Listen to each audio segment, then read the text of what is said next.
ونتوكل عليه ونعوذ بالله من شرور أنفسنا ومن سيئات أعمالنا من يهده الله فلا مضل له ومن يضلل فلا هادي له ونشهد أن لا إله إلا الله وحده لا شريك له ونشهد أن محمدا عبده ورسوله أرسله بالهدى ودين الحق ليظهره على الدين كله ولو كره المشركون فأعوذ بالله من الشيطان الرجيم بسم الله الرحمن الرحيم الذين يقيمون الصلاة ومما رزقناهم ينفقون أولئك هم المؤمنون حقا هم درجات عند ربهم ومغفرة ورزق كريم صدق الله العلي العظيم وصدق وبلغ رسوله النبي الكريم ونحن على ذلك من الشاهدين الشاكرين والحمد لله رب العالمين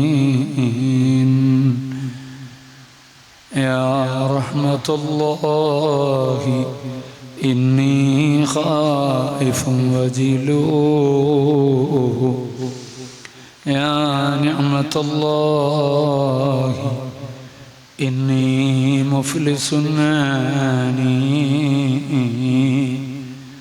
وليس لي عمل ألقى العليم به سوى محبتك العظمى وإيماني مولاي صل وسلم دائما أبدا على حبيبك خير الخلق كلهم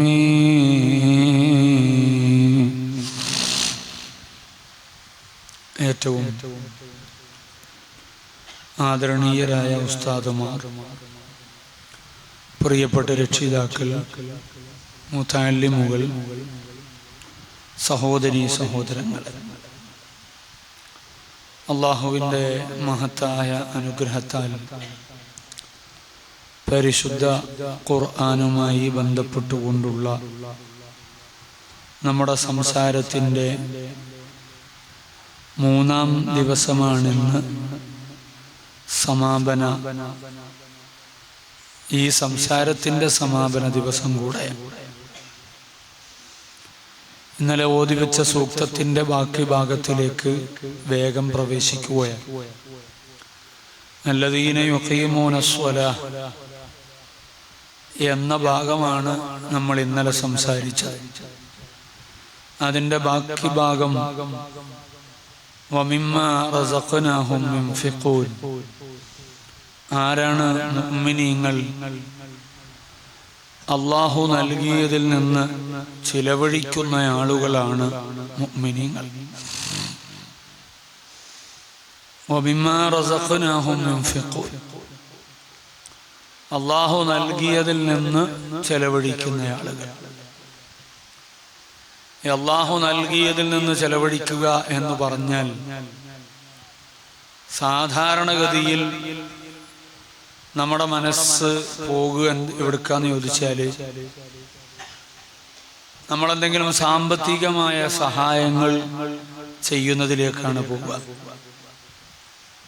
ഇൻഫാഖ്, ചെലവഴിക്കുക. ഈ ചെലവഴിക്കൽ ഏതാണ്, എന്താണ്? അള്ളാഹു നൽകിയതിൽ നിന്ന് ചെലവഴിക്കുക എന്നാ പറയുക. അപ്പൊ അള്ളാഹു നമുക്ക് നിഅമത്തായി തന്ന എന്തെല്ലാം ഉണ്ടോ അതിൽ നിന്നെല്ലാം ചെലവഴിക്കുക എന്നതാണ് ആ വാചകത്തിന്റെ അർത്ഥം. അങ്ങനെയാണെങ്കിൽ നമ്മുടെ സമയം ചെലവഴിക്കൽ അതിൽപ്പെടും, നമ്മുടെ ആരോഗ്യത്തിന്റെ വിനിയോഗിക്കൽ അതിൽപ്പെടും, നമ്മുടെ സമ്പത്തിന്റെ വിനിയോഗം അതിൽപ്പെടും. ഇങ്ങനെ തുടങ്ങി നമുക്ക് അല്ലാഹു നിഅമത്തായി തന്ന എല്ലാ കാര്യങ്ങളും വമിമ്മാ റസഖ്നാഹും യുൻഫിഖൂൻ എന്ന ആ ഒരു വാചകത്തിൽ ഉൾപ്പെടുന്നതാണ്. അതുതന്നെയാണ് യഥാർത്ഥത്തിൽ നമ്മൾ സാധാരണ സഹായങ്ങൾ കൊടുക്കുന്നതിന് പ്രയോഗിക്കുന്ന പ്രയോഗം സദഖ എന്നാണ് പ്രയോഗിക്കുന്നത്. സദഖ കൊടുക്കുക, ദാനധർമ്മം, ധർമ്മം ചെയ്യുക. ഈ ധർമ്മം ചെയ്യുക എന്ന് പറയുന്ന സംഗതിയിൽ എന്തെല്ലാം ഉൾപ്പെടും? ഈ ധർമ്മം ചെയ്യുക എന്നത് ഈ വമിമ്മാ റസഖ്നാഹും യുൻഫിഖൂൻ എന്ന വാചകത്തിൽ നിന്നുള്ളത് തന്നെയാണ്. അപ്പൊ അതുകൊണ്ട് തന്നെ ഈ സ്വതക്ക ചെയ്യുക എന്ന് പറയുന്നിടത്ത് ഞാൻ നേരത്തെ സൂചിപ്പിച്ചതുപോലെ നമ്മുടെ ജീവിതത്തിൽ അല്ലാഹു തന്ന നിഅമത്തുകളുടെ എല്ലാ വിനിയോഗത്തെയും ഉൾപ്പെടുത്തും എന്നതാണ് നമ്മൾ മനസ്സിലാക്കേണ്ടത്. ആ നിലക്കുള്ള ഒരു ധർമ്മം, സ്വതക്ക, ചെലവഴിക്കൽ എന്ന് പറയുന്നത് അത് ചെറിയ സംഗതിയല്ല, അത് വലിയ ഫളലുള്ള സംഗതിയാണ്. ആ ഫളല് വെറുതെ കിട്ടുന്നതല്ല. എന്താണ് ആ ഫളലിലേക്ക് ഞാൻ വരാം. ഒരു മനുഷ്യന്റെ സ്വഭാവം ശരിക്കും മനസ്സിലാകുക എപ്പോഴാണ്? സമ്പത്തിനോട് അടുക്കുമ്പോൾ സ്വഭാവം മനസ്സിലാകും, പൈസയോട് അടുക്കുമ്പോൾ സ്വഭാവം മനസ്സിലാകും. കൽബിന് വല്ലാത്ത ഒരു തഅല്ലുഖ് ദുനിയാവിന്റെ ഈ സമ്പത്തിനോട് ഉണ്ടാകും. അപ്പൊ അതുകൊണ്ട് തന്നെ സമ്പത്തിനോട് അടുക്കുന്ന സമയത്ത് നല്ല നിസ്കാരമൊക്കെ ഉള്ള ആളാണ്, അതേപോലെ തന്നെ നോമ്പെടുക്കുന്ന ആളാണ്, അങ്ങനെയുള്ള ഇബാദത്തുകളൊക്കെ ഇങ്ങനെ ചെയ്യുന്ന ആളാണ്. പക്ഷേ ആ ചെയ്യുന്ന ആൾക്ക് സാമ്പത്തികമായ ഇടപാടുകൾ, കാര്യങ്ങൾ, അതുമായി ബന്ധപ്പെട്ടുകൊണ്ട് അയാളുടെ രൂപം എന്താണ്, രീതി എന്താണ് എന്നതിനെ കുറിച്ച് കൂടെ നമുക്ക് കൃത്യമായ ബോധ്യം ഉണ്ടാകുമ്പോഴാണ് അയാള് യഥാർത്ഥത്തിൽ ഈമാനിന്റെ പൂർണ്ണത ഉണ്ടോ എന്ന് മനസ്സിലാവും. ഈ ഫാന് നേരിട്ട് മുഖത്തടിക്കും.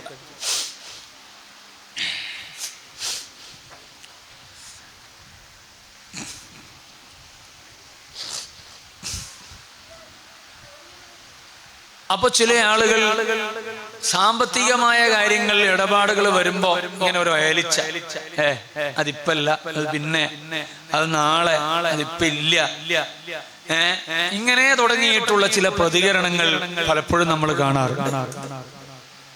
ചിലപ്പോ എന്തെങ്കിലും ഒരു സഹായം ചോദിച്ചാല് ചിലപ്പോ വിചാരിക്കും അയാൾക്ക് അങ്ങോട്ട് എന്തെങ്കിലും സഹായം കൊടുക്കണ്ടോ എന്ന് തോന്നുന്നു. ചില ആളുകളോട് സഹായങ്ങൾ ചോദിച്ചാൽ ആ ചോദിച്ച ആള് അങ്ങോട്ട് വല്ല സഹായങ്ങളും കൊടുക്കേണ്ടി വരുമോ? ചിലപ്പോ ചില ഘട്ടങ്ങളിൽ അങ്ങനെ ഉണ്ടാകും. അതേസമയം നിഅമത്ത് ഉള്ളവരിൽ തന്നെ ചിലപ്പോ പ്രയോഗങ്ങൾ, പറച്ചിലുകൾ, ആ പറച്ചിലുകളിൽ സമ്പത്തിനോടുള്ള ഒരു മാനസികമായ വല്ലാത്ത ബന്ധം കാരണത്താൽ അവിടെയുള്ള പ്രയോഗങ്ങൾ കേട്ടുനോക്കിയാൽ നമുക്ക് ആളെ കൃത്യമായി മനസ്സിലാക്കാൻ പറ്റും. ഈ രൂപത്തിൽ വ്യത്യസ്തങ്ങളാകുന്ന കാര്യങ്ങൾ. അപ്പോഴാണ് അയാൾക്ക് ബിസിനസ് ആടെ തുടങ്ങി, മറ്റേ അടുത്ത് തുടങ്ങി, അങ്ങനെയായി ഇങ്ങനെയായി, അവിടെ കാര്യമായ ഇപ്പൊ പ്രോഫിറ്റ് ഇല്ല, ലോസാണ്, ഇങ്ങനെ തുടങ്ങി പല ജാതി പ്രശ്നങ്ങൾ ഇങ്ങനെ പറഞ്ഞു തുടങ്ങി. അദ്ദേഹം ആലോചിക്കുന്നില്ല യഥാർത്ഥത്തിൽ ഇത് അല്ലാഹു തന്ന റിസ്ഖിന്റെ വമിമ്മാ റസഖ്നാഹും എന്ന് പറഞ്ഞ അല്ലാഹു തന്ന സംഗതിയുള്ള കാര്യമാണ് എന്ന് ആലോചിക്കുന്നില്ല. ഇത് നമ്മൾ വളരെ ഗൗരവത്തിൽ മനസ്സിലാക്കേണ്ടതാണ്. ഇങ്ങനെ ഒരു ചിന്ത എന്തുകൊണ്ടാണ് ഖൽബിൽ ഉണ്ടാകുന്നത്? സദഖ എന്ന ഒരു സാധനത്തോടുള്ള അതിന്റെ ഒരു ഫളലും മഹത്വവും അള്ളാഹു തന്നതിൽ നിന്ന് ചെലവഴിക്കുന്നതിന് ലഭിക്കുന്ന വലിയ ദറജയെ കുറിച്ചും നമ്മൾ ആലോചിക്കുന്നില്ല എന്നുള്ളതാണ്. ഹബീബായ അഷ്റഫുൽ ഖൽഖ് മുഹമ്മദുർ റസൂലുള്ളാഹി സ്വല്ലല്ലാഹു അലൈഹി വസല്ലം തങ്ങൾ പറഞ്ഞ ഒരു വാചകം നമ്മുടെ മനസ്സിൽ ഇത്തരം കാര്യങ്ങളോട് പ്രചോദനം നൽകുന്ന ഒരു വാചകമാണ്. അവിടുന്ന് പറയാണ് മാ നഖസത്ത് സദഖത്തുൻ മിൻ മാലിൻ.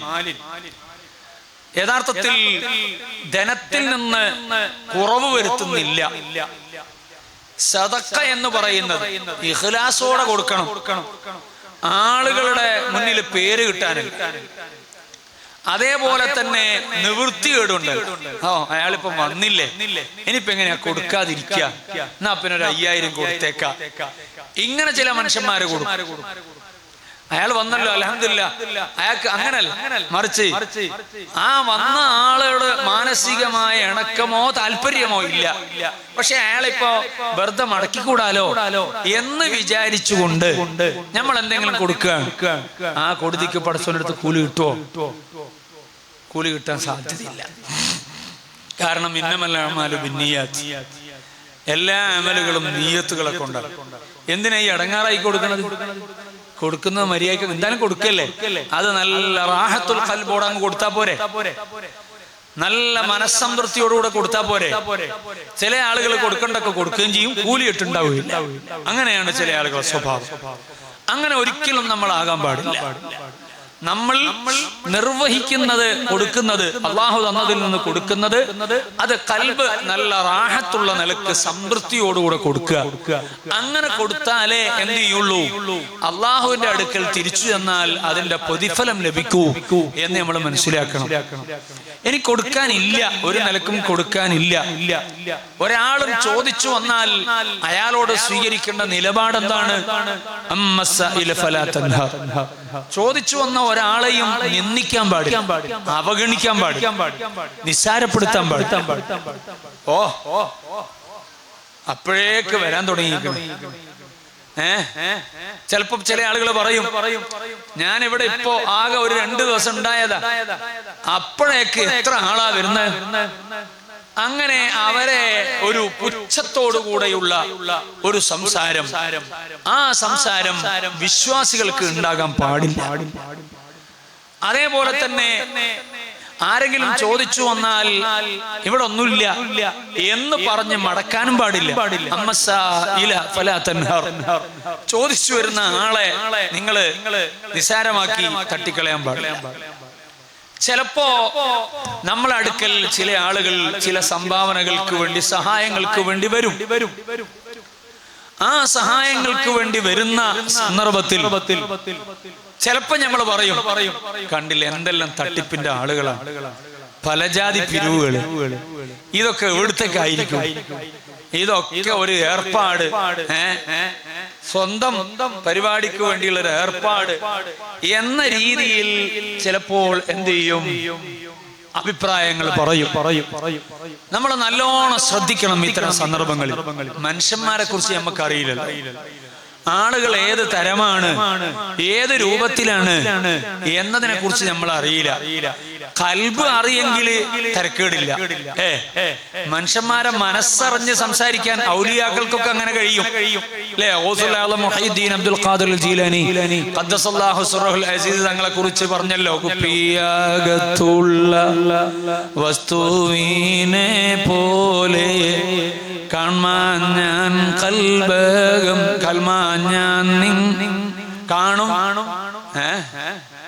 കുപ്പിയകത്തുള്ള വസ്തുവിനെ പോലെ. ബാക്കി എന്താ?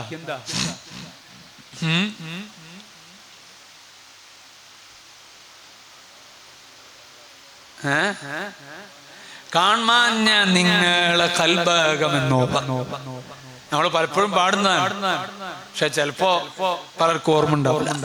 കുപ്പിയകത്തുള്ള വസ്തുവിനെ പോലെ കാൺമാൻ ഞാൻ നിങ്ങളെ കൽബകമെന്നോവാർ. അത് പാടിയതിന്റെ രീതി ഒന്ന് തെറ്റിപ്പോയതുണ്ടല്ലോ പ്രശ്നം.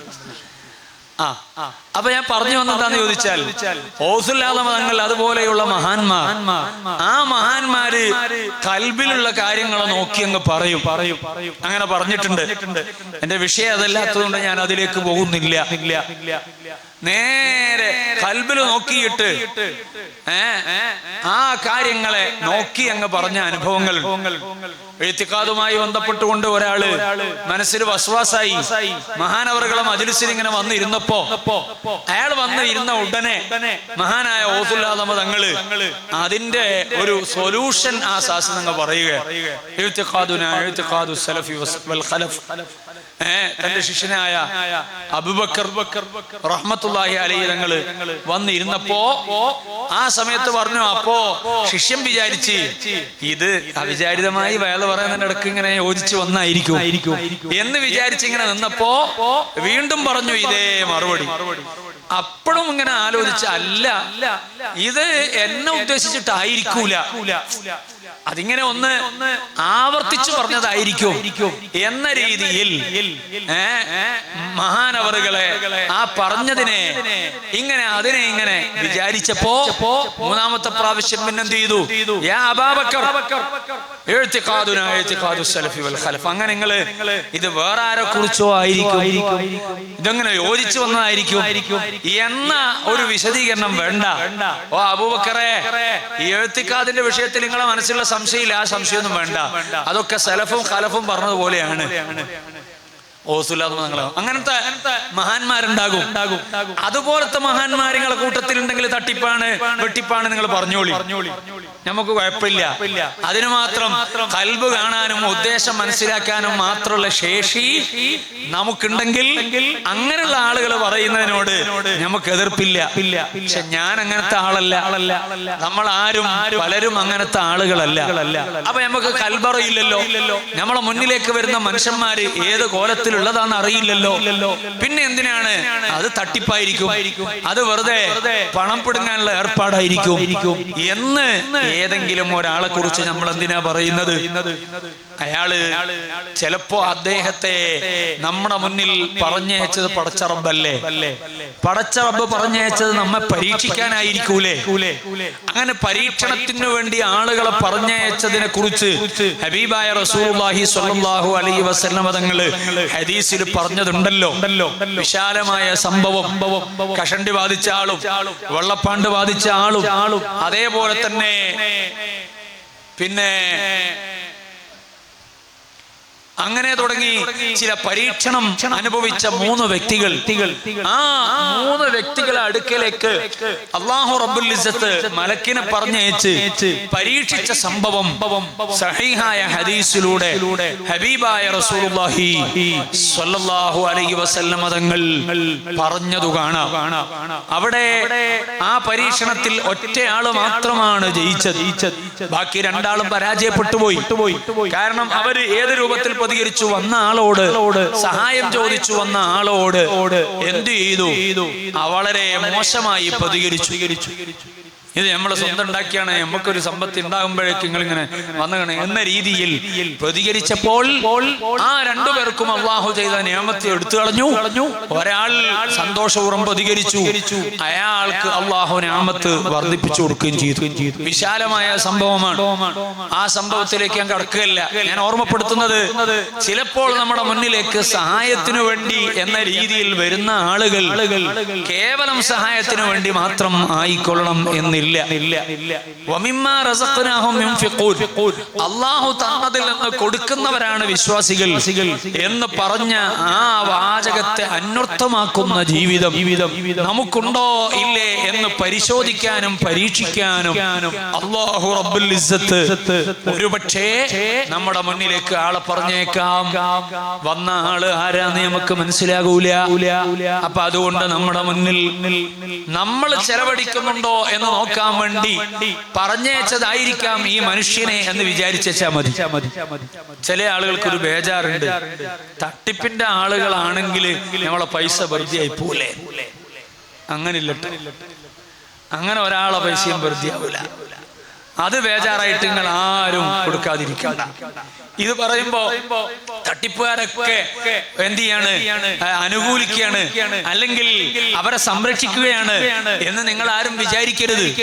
അങ്ങനെ അനാവശ്യമായി ഒരാളോടും സഹായം ചോദിക്കുന്നത് പരിശുദ്ധ ഇസ്ലാം പ്രോത്സാഹിപ്പിക്കുന്നില്ല.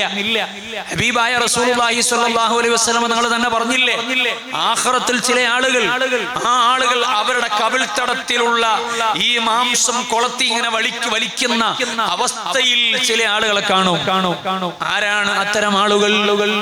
ആ ആളുകൾ അനാവശ്യമായി ഭൂമി ലോകത്ത് വെച്ച് ആളുകളോട് ഇങ്ങനെ ചോദിച്ച് എറന്ന് നടന്ന ആളുകളാണ്.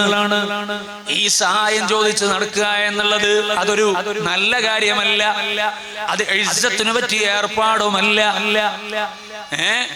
നമ്മൾ അനാവശ്യമായി ചോദിക്കുക, എനിക്ക് കുടുങ്ങിയാൽ തന്നെ ചോദിക്കുക എന്നത് തന്നെ വലിയ പ്രയാസമായിട്ടാണ് നമ്മൾ കാണേണ്ടത്. ഒരാളുടെ സഹായം അത് അയാളോടുള്ളൊരു മിന്നത്ത്, ആ മിന്നത്തുണ്ടാകണം എന്നല്ല നമ്മൾ വിചാരിക്കേണ്ടത്. ഒരാളോടും മിന്നത്തുണ്ടാകരുത് എന്നാണ് വിചാരിക്കുക. സ്വന്തം കാര്യത്തിന് ചോദിക്കുന്നതിനെ കുറിച്ചാണ് ഈ പറയണത്.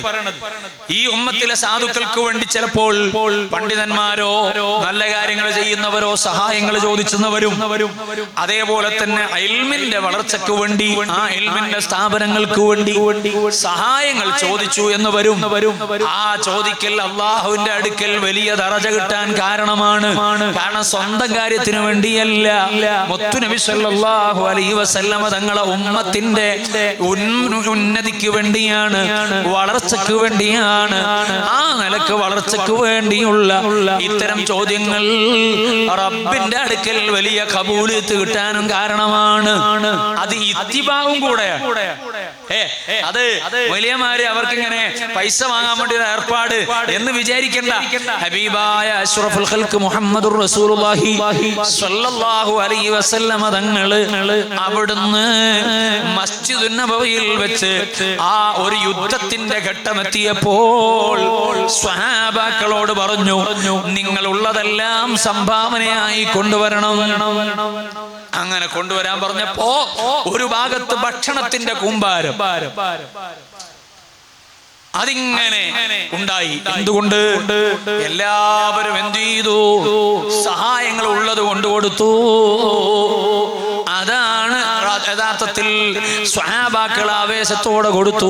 മുത്തുനബി സല്ലല്ലാഹു അലൈഹി വസല്ലമ തങ്ങൾ ആ കാര്യത്തിന് ചോദിച്ചു വാങ്ങി. ഇസ്ലാമിന്റെ നിലനിൽപ്പിന് വേണ്ടിയാണ്. സ്ത്രീകളെ ഭാഗത്ത് പോയി പ്രത്യേകം പിരിവെടുത്തിട്ടുണ്ട്. ബിലാൽ തങ്ങൾ അത് ഉദ്ധരിച്ചിട്ടുണ്ട്. അവരവരെ ആഭരണങ്ങൾ കൊടുത്തതിന്റെ സംഭവവും ഹദീസിലുണ്ടല്ലോ.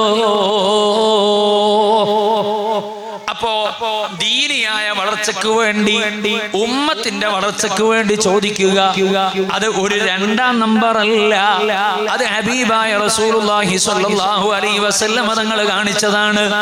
അതേ സമയം ദീനിയായ കാര്യങ്ങൾക്ക് വേണ്ടി ഇത്തരം വിഷയങ്ങൾ ചെയ്യുമ്പോ അല്ലാഹുവിനെ നല്ലോണം സൂക്ഷിച്ചോളണം, റബ്ബിനെ നല്ലോണം സൂക്ഷിച്ചോളണം.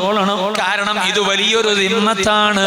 ഈ ഉമ്മത്തിന്റെ വലിയ ഒരു സംഖ്യ അല്ലെങ്കിൽ അവരുടെ സമ്പാദ്യം അതേ ഇസ്ലാമിന്റെ വളർച്ചയ്ക്ക് വേണ്ടിയോ പൊതുവായ കാര്യങ്ങൾക്ക് വേണ്ടിയോ വാങ്ങുമ്പോൾ അത് അതിന്റെ കൃത്യമായ വഴിയിൽ, ഹക്കായ വഴിയിൽ, അതിന്റെ ചെറിയ ഒരു ചില്ലിക്കാശ് പോലും ചെലവഴിക്കാതെ പോയാൽ, അതിനെ ഒന്ന് വകമാറ്റി ചെലവഴിച്ചാൽ, അതിന്റെ കൃത്യമായ വഴിയിൽ അത് വിനിയോഗിക്കപ്പെടാതെ പോയാൽ ഈ വാങ്ങിയ ആള് എത്ര വലിയ ആളായിട്ടും കാര്യമില്ല, റബ്ബിന്റെ അടുക്കൽ അയാള് കുടുങ്ങിപ്പോകുന്ന കാര്യമാണ്.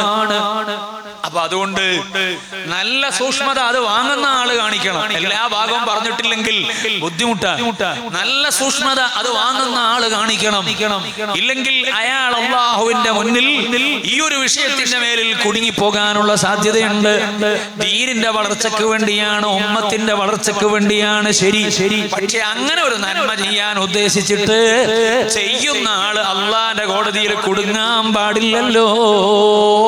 അങ്ങനെ കുടുങ്ങാതിരിക്കാനുള്ള ജാഗ്രത അതിനുവേണ്ടി ഇടപെടുന്ന എല്ലാ ആളുകൾക്കും ഉണ്ടാകണം. അത് വളരെ ഗൗരവപ്പെട്ടതാണ്. കാരണം ആചാര കയ്യിൽ നിന്ന് കായ് വാങ്ങിയാൽ അയാൾക്ക് കൂലി കിട്ടി ഉറപ്പാണ്, യാതൊരു സംശയം അയാൾക്കില്ല. അത് അതിൻ്റെതായ വഴിയിൽ ചെലവഴിച്ചില്ല, വാങ്ങിയ ആള് ചെലവഴിച്ചില്ലെങ്കിൽ റബ്ബിന്റെ കോടതിയിൽ ഇയാൾക്കെതിരെ നിൽക്കുക ആരാണ്? അയാളെ കയ്യിൽ ഈ സംഭാവന സദഖ കൊടുത്ത ആളാണ്. അപ്പൊ ആ നിലക്ക് വളരെ ഗൗരവപ്പെട്ട വിഷയമാണ്, സൂക്ഷ്മത കാണിക്കേണ്ട വിഷയമാണ്.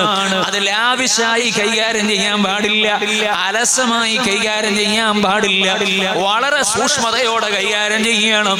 കാരണം അവരുടെ ഉദ്ദേശങ്ങൾ മുഴുവനും ഈ വാങ്ങിയാൾ ഏറ്റെടുത്തു. ഈ വാങ്ങിയ ആളെന്ത് ചെയ്തു? ഈ തരുന്ന ആളുകളെ ഉദ്ദേശം മുഴുവനും ചെയ്തു, ഏറ്റെടുത്തു. അങ്ങനെ ആ ഏറ്റെടുത്ത കാര്യം അത് അതുപോലെ നിർവഹിക്കൽ ഒരു വിശ്വാസിയുടെ ബാധ്യതയാണ്. അതേ സമയം കൊടുക്കുന്ന ആൾ ആലോചിക്കേണ്ടത് ഞാൻ ഇഖ്ലാസോടെ കൊടുക്കലാണ്. അതേ അല്ലാഹു അതേ അവൻ തന്ന നിഅമത്തിൽ നിന്ന് കൊടുക്കാനല്ലേ പറഞ്ഞത്, ഞാനങ്ങ് കൊടുത്തേക്കാം. അത് ഇഖ്ലാസോടെ കൊടുത്താൽ ഒരിക്കലും നഷ്ടാവൂല, ഒരിക്കലും വെറുതെ ആകൂല. ഇനി നിങ്ങൾക്ക് ഹദീസ് കാണാം, നിങ്ങളുടെ ഒരു സമ്പത്ത് ഒരാള് കട്ടുകൊണ്ടുപോയി നോക്കുക, ഒരാള് കട്ടുകൊണ്ടുപോയി, എന്നാലും ഈ സമ്പത്തിന്റെ ഉടമ ബേജാറുണ്ടില്ല, ഫഹുവ സദഖത്തുൻ, അത് അയാൾക്ക് സദഖയാകും, ആഖിറത്തിൽ അത് വലിയൊരു സമ്പാദ്യമാകും. അതുകൊണ്ടാണല്ലോ ഇമാം അബൂ ഹനീഫ റളിയല്ലാഹു അൻഹുവിന്റെ എന്ത് ചെയ്തു, ഒരു സമ്പത്ത് കട്ടുകൊണ്ടുപോയി ഒരാള്, ഒരു കള്ളൻ. അങ്ങനെ കട്ടുകൊണ്ടുപോകുമ്പോ അബൂ ഹനീഫ തങ്ങൾ പിന്നാലെ ഓടി. അപ്പൊ ഈ കള്ളന് ബേജാറായി. കാരണം എന്താണ്? എന്നെ പിടിക്കാൻ വരികയാണ്. അയാള് അതിനേക്കാളും അതിവേഗത്തിൽ ഓടാൻ തുടങ്ങി. അപ്പൊ മഹാനവർകൾക്ക് മനസ്സിലായി ഈ മനുഷ്യൻ എന്ത് ചെയ്യൂല, നിൽക്കാൻ സാധിയില്ല, കിട്ടാൻ സാധിയില്ല. യഥാർത്ഥത്തിൽ അബൂ ഹനീഫ തങ്ങൾ ഇമാമ് അങ്ങനെ ഓടേണ്ടതില്ല. അത് അദ്ദേഹം അതേ എടുത്തു കൊണ്ടുപോയാൽ തന്നെ അബൂ ഹനീഫ ഇമാമ് തങ്ങൾക്കൊന്നും നഷ്ടപ്പെടാനില്ല. പക്ഷെ അബൂ ഹനീഫ തങ്ങൾ അവിടെ ആഗ്രഹിച്ചെന്താണ്?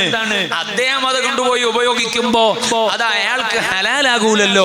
അപ്പൊ ആ കൊണ്ടുപോയി ഉപയോഗിക്കുന്ന സമയത്ത് ഹലാലായി ഉപയോഗിച്ചോട്ടെ എന്ന് വിചാരിച്ചിട്ട് ആ വിഷയം ഒന്ന് പറയാം എന്ന് ധരിച്ചിട്ടാണ് ഓടുന്നത്. പക്ഷെ കള്ളനത് മനസ്സിലാകുന്നില്ല, അയാൾ പിടുത്തം വിട്ട ഓട്ട. അപ്പൊ മഹാനവർകൾ എനിക്ക് മനസ്സിലായി അയാൾ കിട്ടൂല. അപ്പൊ വിളിച്ചു പറഞ്ഞു, കള്ളനോട് വിളിച്ചു പറഞ്ഞു, ഓ കള്ള, നിങ്ങൾ എന്ത് ചെയ്തോളി, അത് നിങ്ങൾ ഹലാലായി ഉപയോഗിച്ചോളി. അങ്ങനെ പറയണമെങ്കിൽ നല്ല മനസ്സ് വേണോ? നമ്മളെ മനസ്സൊന്നും മതിയാകൂല, മനസ്സിന് നല്ലോണം വിശാലത വേണം. ആ വിശാലത ഉണ്ടെങ്കിലേ പറയാൻ കഴിയും. അപ്പോ യഥാർത്ഥത്തിൽ ഈ കളവ് നടത്തിയ മുതൽ പോലും യഥാർത്ഥത്തിൽ അങ്ങനെ നഷ്ടപ്പെട്ടു പോയ ആളെ സംബന്ധിച്ചിടത്തോളം അയാൾക്ക് വലിയ സമ്പാദ്യമാണ്, ചെറിയ കാര്യമല്ല. ആ നിലക്ക് സദഖ എന്ന് പറയുന്നത് വലിയ മഹത്വമുള്ള കാര്യമാണ്, വലിയ പ്രതിഫലം അല്ലാഹുവിന്റെ അടുക്കൽ ലഭിക്കുന്ന കാര്യമാണ്. അത് കൊടുക്കാനാ നമ്മളോട് പറഞ്ഞേ, നമ്മൾ കൊടുത്തേ വാങ്ങുന്ന ആള് അതിന്റെ സൂക്ഷ്മത കാണിക്കുക, ഗൗരവം കാണിക്കുക. അതെ, അനാവശ്യമായി ഒരാളോടും ഒരു സഹായം ചോദിക്കാൻ പാടില്ല. ഇന്നത്തെ കാലത്ത് യാചന തൊഴിലാക്കിയ ഒരു കാലം, അതും ഒരു കമ്പനി ബേസിൽ യാചന നടത്തുന്ന ഒരു കാലം, പുതിയ കാലം.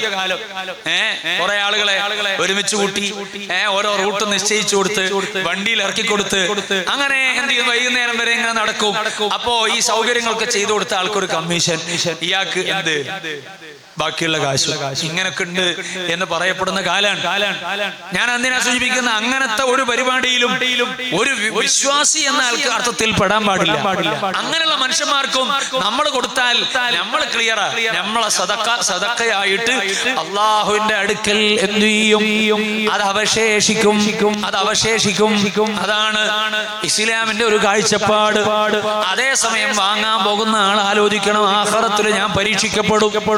ഹബീബായ അഷ്റഫുൽ ഖൽഖ് റസൂലുള്ളാഹി സ്വല്ലല്ലാഹു അലൈഹി വസല്ലമ തങ്ങൾ പറഞ്ഞതുപോലെ നാളെ പാരത്രികമായ ലോകത്ത് അതേ തന്റെ മുഖത്തുള്ള കവിൾത്തടത്തുള്ള മാംസങ്ങളടക്കം അതിങ്ങനെ കോറിയിടപ്പെടുന്ന വിധത്തിലുള്ള അവസ്ഥയിലേക്ക് അത്തരക്കാരെത്തിച്ചേരുമെന്നാണ്. അതുകൊണ്ട് പരമാവധി ആരോടും ഒന്നും ചോദിക്കാതെ പോയി ജീവിക്കാൻ പറ്റുമോ? അങ്ങനെ തന്നെയാണ് ജീവിക്കേണ്ടത്. ഒരു നിവൃത്തിയില്ലാതെ ആകുമ്പോഴേ നമ്മൾ മറ്റുള്ളവരോട് സഹായം ചോദിക്കാൻ പാടുള്ളൂ. ഇത് നമ്മൾ മനസ്സിലാക്കിയേക്കണം. അതേസമയം കൊടുക്കുന്ന ആള് നല്ല റാഹത്തുള്ള കൽബോടെ അങ്ങ് കൊടുക്കണം. ആ കൊടുക്കുന്നതിൽ മത്സരിക്കണം. അങ്ങനെയാ വേണ്ടത്. കണ്ടില്ലേ? സുബ്ഹാനല്ലാഹ്. ഒരു ദിവസം ഹബീബായ റസൂലുള്ളാഹി സ്വല്ലല്ലാഹു അലൈഹി വസല്ലം തങ്ങൾ സംഭാവന ആവശ്യപ്പെട്ടു. അപ്പൊ സംഭാവന ആവശ്യപ്പെടുമ്പോ ആ സദസ്സിലുള്ള രണ്ട് കൂട്ടുകാരാണ് സയ്യിദുന അബൂബക്കർ സിദ്ദീഖ് റളിയല്ലാഹു അൻഹു, ഉമർ ഇബ്നു ഖത്താബ് റളിയല്ലാഹു അൻഹു. ഓല് രണ്ടാളും പലപ്പോഴും നന്മക്ക് വേണ്ടി മത്സരിക്കുന്ന ആളാ. നമ്മളെ മാതിരിയല്ല, നമ്മള് ദുനിയാവിന് വേണ്ടി മത്സരിക്കുക ചെയ്യാ. എവിടുന്ന ഇങ്ങോട്ട് കിട്ടുക, ഇങ്ങോട്ട് കിട്ടുക, ഇങ്ങോട്ട് കിട്ടുക എന്ന ആലോചനയാണ്. ആഖിറത്തിലേക്ക് അങ്ങോട്ട് കൊടുക്കുന്നതിൽ മത്സരിക്കുക എന്ന് പറഞ്ഞാല് നമുക്ക് നടക്കൂല. അതേസമയം മഹാന്മാരായ ആളുകൾ ആഖിറത്തിന് വേണ്ടി മത്സരിക്കുന്ന ആളുകൾ. മത്സരിക്കുമ്പോൾ തന്നെ തന്റെ ഇഷ്ടപ്പെട്ട സുഹൃത്തിന് കൂടുതൽ ദറജ കിട്ടണം എന്നും വിചാരിക്കുന്ന ആളാണ്. അതുകൊണ്ടാണ് ഒരവസരത്തിൽ സിദ്ദീഖ് റളിയല്ലാഹു അൻഹു സലാം അങ്ങോട്ട് തുടങ്ങാതെ ഉമർ ഇങ്ങോട്ട് തുടങ്ങട്ടെ എന്ന് വിചാരിച്ചു. സലാം ആദ്യം തുടങ്ങുന്ന ആൾക്ക് ആണല്ലോ കൂടുതൽ പ്രതിഫലമുള്ളത്. അങ്ങോട്ട് ആദ്യം ആരാണോ സലാം പറയുന്നത് അയാൾക്കാണ് കൂടുതൽ പ്രതിഫലമുള്ളത്. എല്ലാ സമയം സിദ്ദീഖ് തങ്ങളാണ് ഉമർ ഇബ്നു ഖത്താബ് തങ്ങളോട് സലാം പറയാ. അപ്പൊ ഒരു ദിവസം തീരുമാനിച്ച് എനിക്ക് കിട്ടുന്ന ഈ പ്രതിഫലം എന്റെ കൂട്ടുകാരനായ സിദ്ദീഖ് തങ്ങൾക്കും കിട്ടട്ടെ. അതാണ് ഈ മഹബ്ബത്ത്, ഈമാനിന്റെ പേരുള്ള മഹബ്ബത്ത്. അതാ എനിക്ക് കിട്ടുന്ന പ്രതിഫലം എന്ത് ചെയ്യണം, എന്റെ കൂട്ടുകാരനും കിട്ടണം എന്നതാണ്. ആ നിലക്ക് ചിന്തിക്കലാണ് ഈമാനികമായ ആ ഉഖുവത്തിന്റെ ഭാഗമായിട്ടാണ് സിദ്ദീഖ് തങ്ങൾ അങ്ങനെ ചിന്തിച്ചത്.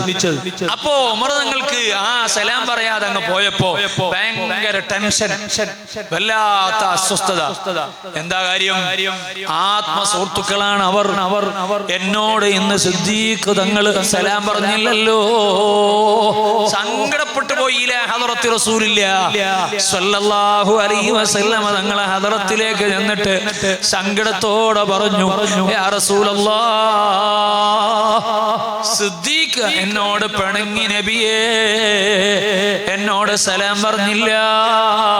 സാധാരണ എന്നെ എപ്പോ കാണുമ്പോഴും സലാം പറയുന്ന പതിവാണ്. ഈ പരാതി പറഞ്ഞപ്പോ ഹബീബായ റസൂലുള്ളാഹി സ്വല്ലല്ലാഹു അലൈഹി വസല്ലം തങ്ങൾ എന്ത് ചെയ്തു? സിദ്ദീഖ് തങ്ങളോട് ചോദിച്ചു, അല്ല എന്താ ഉമറിനോടൊരു പ്രയാസം? അപ്പൊ സിദ്ദീഖ് മറുപടി, എനിക്കൊരു പ്രയാസമില്ല, പിന്നെ എന്താ നിങ്ങൾ സലാം പറയാതിരുന്നു? അത് ഈ നബിയെ മറ്റൊന്നുമല്ല, എനിക്കാണ് എപ്പോഴും സലാം കൊണ്ട് തുടങ്ങിയതിന്റെ സവാബ് എനിക്ക് കിട്ടല്. ഇന്നത്തെ ദിവസം ആ സവാബ് ഉമറിന് കിട്ടിക്കോട്ടെ എന്ന സ്നേഹം കൊണ്ടുള്ള ആലോചന മാത്രം ആലോചിച്ചതാണ്, വേറൊരു പണക്കില്ല. സുബ്ഹാനല്ലാഹ്, ഖൈറാത്തിന് വേണ്ടിയുള്ള മത്സരമാണ്. ഇതാണ് ഈമാനുള്ളവരുടെ സ്വഭാവം. അതേപോലെ തന്നെ ഒരു ദിവസം സംഭാവന റസൂലുള്ളാഹി സ്വല്ലല്ലാഹു അലൈഹി വസല്ലം നിങ്ങൾ ചോദിക്കുമ്പോഴൊക്കെ സിദ്ദീഖ് തങ്ങൾ സംഭാവന കൊടുക്കും. ആ സംഭാവന കൊടുക്കുമ്പോൾ ഉമർ തങ്ങൾ ഇങ്ങനെ നോക്കും, എന്റെ സംഭാവനയാണ് കൂടുതൽ, സിദ്ദീഖ് തങ്ങളെ സംഭാവനയാണ് കൂടുതൽ. എപ്പോഴായാലും സിദ്ദീഖ് തങ്ങളെ സംഭാവനയാണ് ഒരു മെജോറിറ്റി മേലുണ്ടാകുക. അപ്പൊ ഒരു ദിവസം സിദ്ദീഖ് തങ്ങൾക്ക് വലിയ സാമ്പത്തിക ശേഷിയൊന്നും ഇല്ലാത്തൊരു സമയത്താണ് ഹബീബായ അഷ്റഫുൽ ഖൽഖ് റസൂലുള്ളാഹി സ്വല്ലല്ലാഹു അലൈഹി വസല്ലം തങ്ങള് ദീനിനു വേണ്ടി സംഭാവന ചോദിക്കുന്നത്. അങ്ങനെ ചോദിച്ചപ്പോൾ അന്ന് ഉമർ തങ്ങൾ തീരുമാനിച്ചു, ഇന്നത്തെ ദിവസം എന്ത് ചെയ്യണോ, സിദ്ദീഖ് തങ്ങൾ എനിക്കൊന്ന് പരാജയപ്പെടുത്തണം, എനിക്ക് ഒന്നാം സ്ഥാനം നേടണം. ഇതാണ് ഉമർ ഇബ്നു ഖത്താബ് തങ്ങളുടെ ആലോചന, ചിന്ത. കാരണം സിദ്ദീഖ് തങ്ങളുടെ കയ്യിൽ കാര്യമായിട്ടൊന്നും കൊടുക്കാനില്ല എന്ന് ഉമർ ഇബ്നു ഖത്താബ് തങ്ങൾക്കറിയാം. അങ്ങനെ രണ്ടുപേരും വീട്ടിൽ പോയി. അതേ ഉമർ ഇബ്നു ഖത്താബ് തങ്ങൾ വളരെ ആവേശത്തോടെ തന്റെ സമ്പാദ്യത്തിന്റെ പകുതി അങ്ങനെ തന്നെ എടുത്തിട്ട് ഇലാ ഹദറത്തി റസൂലില്ലാഹ്, റസൂലുള്ളാഹി സ്വല്ലല്ലാഹു അലൈഹി വസല്ലം ഞങ്ങളെ ഹദറത്തിലേക്ക് ആവേശത്തോടെ വന്നു. കാരണം ഇന്നെന്തായാലും എനിക്ക് എന്ത് ചെയ്യാ, സിദ്ദീഖ് തങ്ങളെ ഓവർടേക്ക് ചെയ്ത് ജയിക്കാം എന്ന പ്രതീക്ഷയിലാ വരുന്നത്. അങ്ങനെ വന്നിട്ട് പകുതി മുതൽ അങ്ങനെ തന്നെ അങ്ങ് കൊടുത്തു. പകുതി മുതൽ സമ്പാദ്യത്തിന്റെ പകുതി മുതൽ അങ്ങനെ തന്നെ അങ്ങ് കൊടുക്കുകയാണ്. അവർക്കൊക്കെ നാളെ കുറിച്ച് ആവലാതിയൊന്നുമില്ല. നമ്മൾ പഠിച്ചോനെ മരിക്കുന്നവരെ കാലത്തെ കുറിച്ച് ആലോചിച്ചിട്ടാ ജീവിക്കുക. അതുകൊണ്ട് നമ്മളെ ബാങ്കിലെ ഡെപ്പോസിറ്റ് ഒന്ന് കുറച്ച് കുറഞ്ഞപ്പോ ആ കൂടെ ബേജാറ്. കച്ചവടത്തിൽ ലാഭമൊക്കെ ഉണ്ട്, കഴിഞ്ഞ മാസത്തെ അത്ര ഇല്ല, അപ്പം പിന്നെ ബേജാറായി. ഇതാണ് നമ്മളെ അവസ്ഥ. എന്നാൽ മഹാന്മാർ അങ്ങനെയല്ല, കിട്ടുന്നൊക്കെ കൊടുക്കൽ തന്നെ. അതിൽ യാതൊരു വിമ്മിഷ്ടവും അവർക്കില്ല. മഹാനായ ഉമർ ഇബ്നുൽ ഖത്താബ് റളിയല്ലാഹു അൻഹു പകുതി അങ്ങനെ തന്നെ കൊണ്ടുകൊടുത്തിട്ട് ഇങ്ങനെ കാത്തു നിൽക്കുക നല്ല ആവേശത്തോടെ. അപ്പോഴാണ് വരുന്നത് സയ്യിദുനാ അബൂബക്കർ സിദ്ദീഖ് റളിയല്ലാഹു അൻഹു വരികയാണ്. ഉമർ തങ്ങള് വന്ന് സംഭാവനക്ക് കൊടുത്തപ്പോ ചോദിച്ചു, അല്ല ഉമറെ, നിങ്ങളെ കുടുംബത്തിന് എന്താണ് മാറ്റി ബാക്കി വെച്ചത് എന്ന് ചോദിച്ചു. ആ സമയത്ത് ഉമർ ഇബ്നുൽ ഖത്താബ് റളിയല്ലാഹു അൻഹു പറഞ്ഞു, നബിയേ, ഇതുപോലൊരു പകുതി മാത്രമാണ് ഞാൻ എന്ത് ചെയ്തത്, കുടുംബത്തിന് വേണ്ടി മാറ്റിവെച്ചത്. അതിനുശേഷമാണ് സയ്യിദുനാ അബൂബക്കർ സിദ്ദീഖ് റളിയല്ലാഹു അൻഹു വരുന്നത്. അങ്ങനെ വന്നപ്പോ സിദ്ദീഖ് തങ്ങൾ എന്ത് ചെയ്തു, അപ്പൊ ഉമർ തങ്ങൾക്ക് പ്രതീക്ഷ കാര്യമായിട്ടൊന്നും കയ്യിലില്ല, ചെറിയൊരു സദഖയേ ഉള്ളൂ. അത് കൊടുത്തിട്ട് റസൂലുള്ളാഹി സ്വല്ലല്ലാഹു അലൈഹി വസല്ലം തങ്ങളെ ഹദറത്തിലേക്ക് വന്നതാണ്. ആ വന്ന സദഖ മുത്തുനബി സ്വല്ലല്ലാഹു അലൈഹി വസല്ലം തങ്ങളെ മുന്നിൽ അങ്ങ് വെച്ചു കൊടുത്തപ്പോ ആ സമയത്ത് ഹബീബായ റസൂലുള്ളാഹി സ്വല്ലല്ലാഹു അലൈഹി വസല്ലം തങ്ങളെ ചോദ്യം, ഓ അബൂബക്കറേ, നിങ്ങൾ എന്താണ് നിങ്ങളെ കുടുംബത്തിന് ബാക്കി വെച്ചത് എന്ന ചോദ്യം സിദ്ദീഖ് തങ്ങളോടും ചോദിക്കുന്നു. ഉടനെ മഹാനവറുകളെ മറുപടി, യാ റസൂലല്ലാഹ്, അല്ലാഹു വറസൂലുഹു, എന്റെ കുടുംബത്തിന് ഞാൻ എന്താ ബാക്കി വെച്ചെന്നല്ലേ ചോദ്യം. അല്ലാഹനെയും റസൂലുള്ളാഹിനെയും ബാക്കി വെച്ചിരിക്കുന്നു, വേറൊന്നും ബാക്കി വെച്ചിട്ടില്ല. അല്ലാഹുവിനെയും അങ്ങയെയും മാത്രമാണ് അവർക്ക് വേണ്ടി ബാക്കി വെച്ചത്, വേറെ ഒന്നും ബാക്കി വെച്ചിട്ടില്ല. എന്ന് പറഞ്ഞാൽ വീട്ടില് സമ്പാദ്യമായിട്ട് എന്തെല്ലാം ഉള്ളത് മുഴുവനുമാണ് ഇത് എന്ന് മഹാനായ സയ്യിദുനാ അബൂബക്കർ സിദ്ദീഖ് റളിയല്ലാഹു അൻഹു മറുപടി പറഞ്ഞപ്പോൾ ഹബീബായ അഷ്റഫുൽ ഖൽഖ് റസൂലുള്ളാഹി സ്വല്ലല്ലാഹു അലൈഹി വസല്ലം തങ്ങളെ കണ്ണങ്ങ് നിറഞ്ഞുപോയി. എന്തൊരു വല്ലാത്ത സമർപ്പണമാണ് ഹബീബായ റസൂലുള്ളാഹി സ്വല്ലല്ലാഹു അലൈഹി വസല്ലം തങ്ങള് ചോദിക്കുമ്പോഴേക്ക് ഉള്ളതെല്ലാം കൊണ്ടുപോയി കൊടുക്കുകയാണല്ലോ. ഉമർ തങ്ങൾ ഇങ്ങനെ നോക്കി നിന്ന സമയത്ത് ആ മറുപടി സിദ്ദീഖ് തങ്ങൾ അങ്ങ് കേട്ടപ്പോൾ അവിടുന്ന് അങ്ങ് നിരാശമായി പോയി. മുത്തുനബി പറഞ്ഞു, ഉമറേ, ഈ പ്രാവശ്യവും അബൂബക്കർ തന്നെ ഒന്നാം സ്ഥാനത്തായി. കൊടുക്കുന്നതിന്റെ വണ്ണെത്രയാന്നുള്ള, കൊടുക്കുന്നതിന്റെ വികാരത്തിൽ. നിങ്ങൾ 1 ലക്ഷം കൊടുത്തു, സ്റ്റേജിൽ വന്ന് വിളിച്ച് പറയണമെന്ന് വിചാരിച്ചിട്ടാണെങ്കിൽ, അതേസമയം ഒരു 10 റുപ്യ ഒരാളൊരു സാധു കൊടുത്തു, അയാള് ആരും അറിയണ്ട, എന്റെ കയ്യിൽ ഒന്നുമില്ല, ഉള്ളതെന്ന് ഇത് കൊടുക്കുകയാണ് എന്ന് വിചാരിച്ച് കൊടുത്താൽ നിങ്ങളെ 1 ലക്ഷത്തിന് ഒരു ഫലം ഉണ്ടാവൂല. ഈ സാധു മനുഷ്യന്റെ 10 രൂപയുണ്ടല്ലോ, അതിന് 1 ലക്ഷത്തെക്കാളും വലിയ മൂല്യം ഉണ്ടാകും.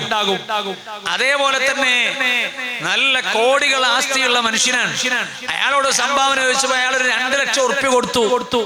അതേസമയം ഒരു സാധുവായ മനുഷ്യൻ അയാളെ ദൈനംദിന കാര്യം തന്നെ ഇങ്ങനെ ഒത്തൊപ്പിച്ച് പോവാൻ, കൂലിപ്പണിക്ക് എടുത്തിട്ട് ഒരു 600, 700, 800 ഉറുപ്പ്യ കിട്ടും.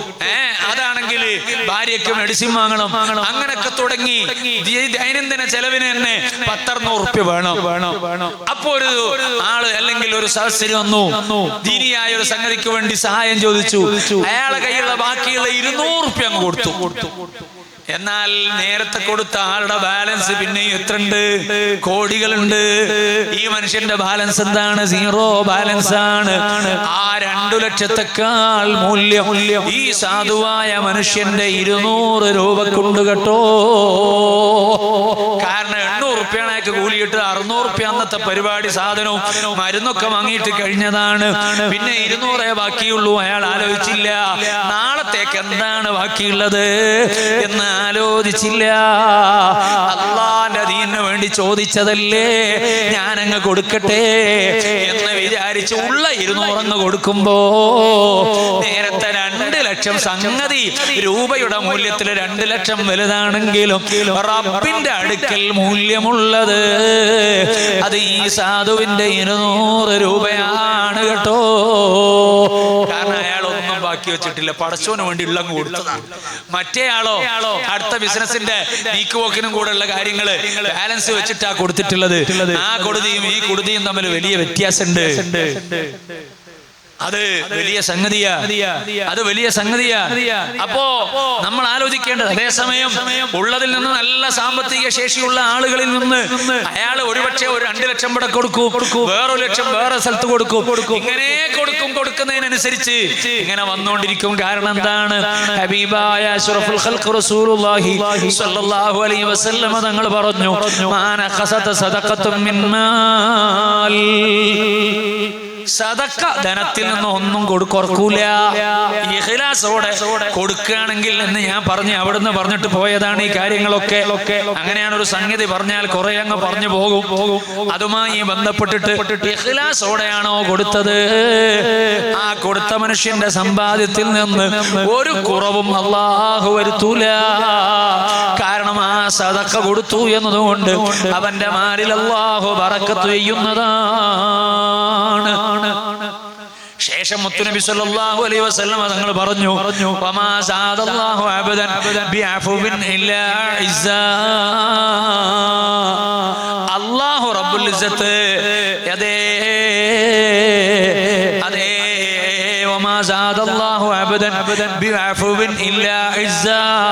ഒരടിമക്ക് ആ അടിമ വിട്ടുവീഴ്ച ചെയ്തു കൊടുക്കൽ കൊണ്ട് അയാൾക്ക് നൽകപ്പെടുന്നില്ല ഇല്ലാ ഇസ്സാ, അഭിമാനമല്ലാതെ ഔന്നിത്യമല്ലാതെ നൽകപ്പെടുന്നില്ല, വർദ്ധിപ്പിക്കുന്നില്ല. വമാ തവാളഅ അഹദുൻ ലില്ലാഹി ഇല്ലാ റഫഅഹുല്ലാഹ്.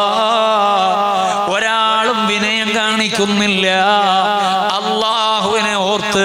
ഞാൻ എങ്ങനെ അഹങ്കരിക്കും, എനിക്കെങ്ങനെ വലിയവനാകാൻ കഴിയും, ഞാൻ ഒന്നിനും കൊള്ളാത്ത ദുർബലനാണ്, നിസ്സാരനാണ് എന്ന നിലക്ക് റബ്ബിലേക്ക് കൽബ് കണക്ട് ചെയ്തിട്ട് വിനയത്തോടെ പ്രതികരിക്കുന്നവനില്ലേ, അവരെത്ര താഴ്ന്ന് നിൽക്കാൻ ശ്രമിച്ചാലും ഇല്ലാ റഫഅഹുല്ലാഹ്, അത്തരക്കാരെ അല്ലാഹു ഉയർത്തിയിട്ടല്ലാതെ ഇല്ല. ഹബീബായ അഷ്റഫുൽ ഖൽഖ് മുഹമ്മദുർ റസൂലുള്ളാഹി സ്വല്ലല്ലാഹു അലൈഹി വസല്ലം തങ്ങൾ പഠിപ്പിക്കുന്നു. അപ്പൊ സദഖ എന്ന് പറയുന്നത് നമുക്ക് നഷ്ടം വരുത്തുന്നതല്ല, വലിയ ദറജ നൽകുന്നതാണ്, വലിയ ദറജ നൽകുന്നതാണ്. അതേ റസൂലുള്ളാഹി സ്വല്ലല്ലാഹു അലൈഹി വസല്ലം തങ്ങൾ പറയുന്ന മറ്റൊരു വാചകം നോക്കൂ, മൻ അൻഫഖ സൗജൈനി മിൻ ശൈഇൻ മിനൽ അശിയാഇ ഫീ സബീലില്ലാഹ്. അല്ലാഹുവിന്റെ മാർഗ്ഗത്തിൽ എന്തെങ്കിലും ഒരു കാര്യത്തിൽ നിന്ന് ഒരു ജോഡി ഒരാൾ ചെലവഴിച്ചാൽ ദുഇയ മിൻ അബ്വാബിൽ ജന്ന, ആ ചെലവഴിച്ച മനുഷ്യനെ ആര് വിളിക്കും? സ്വർഗത്തിന്റെ കവാടങ്ങൾ വിളിക്കുമല്ലോ. അതെ അതെ, ആ ഹദീസിൽ പറയുകയാണ്, വമൻ കാന മൻ അഹ്ലി സ്വദഖ മിൻ അഹ്ലി സ്വദഖ ദുഇയ മിൻ ബാബി സ്വദഖ. സദഖയുടെ പേരിലുള്ള കവാടമുണ്ട്, ആ കവാടം അത്തരക്കാരെ ഈ ദാനധർമ്മം ചെയ്യുന്ന, അല്ലാഹു നൽകിയ നിഅമത്തിൽ നിന്ന് വിനിയോഗിക്കുന്ന ആളുകൾക്ക് അല്ലാഹു നൽകുന്ന വലിയ സ്ഥാനമാണ്. സ്വർഗത്തിന്റെ സദഖയുടെ പേരിലുള്ള കവാടം അയാളെ വിളിക്കുമല്ലോ. ഇതാണ് ഹബീബായ റസൂലുള്ളാഹി സ്വല്ലല്ലാഹു അലൈഹി വസല്ലം തങ്ങൾ പഠിപ്പിക്കുന്നത്. അതുകൊണ്ടാണ് മഹാന്മാരായ ആളുകൾ അവരെല്ലാം അല്ലാഹുവിന്റെ മാർഗത്തിൽ വിനിയോഗിക്കാൻ മത്സരിക്കുന്നത്. കണ്ടില്ലേ, മഹാനായ അബൂ തൽഹ റളിയല്ലാഹു അൻഹു നല്ല ബിസിനസ്സുകാരനാണ്.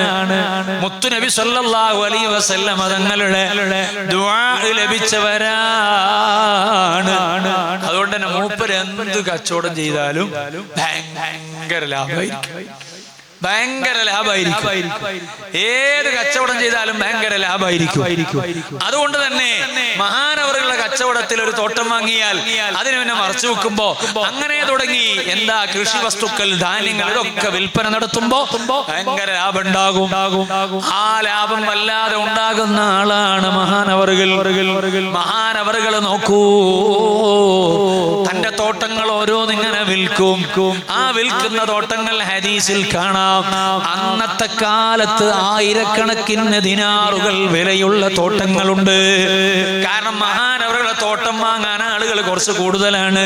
കാരണം മൂപ്പരൊരു ബറക്കത്തുള്ള ആളാണെന്ന് ആളുകൾക്ക് അറിയാം. അങ്ങനെയാണല്ലോ കച്ചവടക്കാര് ചില ആളുകളെ ചിലപ്പോൾ പാർട്ട്ണർഷിപ്പിന് കൂട്ടും. എന്തുകൊണ്ടാ കൂട്ടണത്? അയാളുടെ കച്ചവടമൊക്കെ ഇങ്ങനെ നോക്കി അയാൾ ചെയ്യുന്നതിനൊക്കെ ഒരു ബറക്കത്ത് കാണുന്നുണ്ട്. അപ്പോ അത്തരക്കാരെ അല്ല നിങ്ങൾ നമ്മളെ കൂടെ കൂടുന്നുണ്ടോ എന്ന് ചോദിച്ച് കൂട്ടും. ചിലപ്പോ 5 പൈസ കൂടുന്നൊക്കെ പറയും, ചിലപ്പോ അത്രേ ഉണ്ടാവുള്ളൂ. അങ്ങനെ ചിലപ്പോ ചില ആളുകൾ ബറക്കത്തുള്ള ആളുകൾ ഉണ്ടാകും. അയാൾ നല്ല മനസ്സുകൊണ്ട് നല്ല ചിന്ത കൊണ്ടൊക്കെ അല്ലാഹു ബറക്കത്ത് നൽകിയെന്ന് വരും.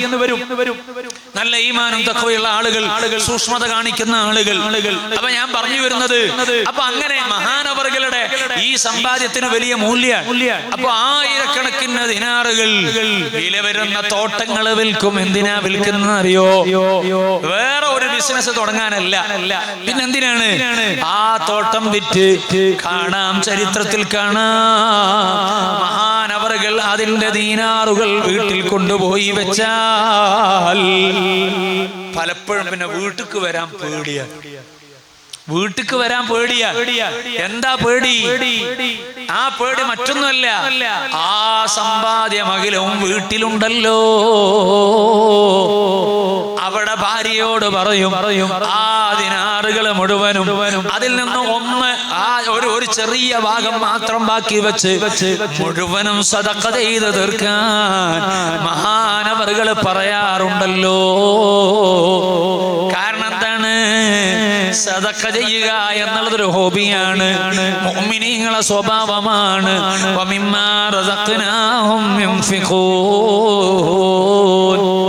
അല്ലാഹു തന്ന നിഅമത്തിൽ നിന്ന് ഇങ്ങനെ ചെലവഴിക്കുക, അത് വല്ലാത്ത ഒരു സ്വഭാവമാണ്, വലിയ പ്രതിഫലം കിട്ടുന്നതാണ്. ഇതുപോലെ സ്വഹാബാക്കളിൽ പലരുമുണ്ട്, അവര് സദഖ ചെയ്യാൻ വലിയ താല്പര്യമാണ്. അതിൽപ്പെട്ട ഒരാളാണ് സയ്യിദുനാ ഉസ്മാൻ ഇബ്നു അഫ്ഫാൻ റളിയല്ലാഹു അൻഹു. മുത്തുനബി സല്ലല്ലാഹു അലൈഹി വസല്ലം തങ്ങൾക്ക് ആഗ്രഹം എന്താണോ അതൊക്കെ ആര് വാങ്ങിക്കൊടുക്കും? ഉസ്മാൻ തങ്ങൾ വാങ്ങിക്കൊടുക്കും. സുബ്ഹാനല്ലാഹ്.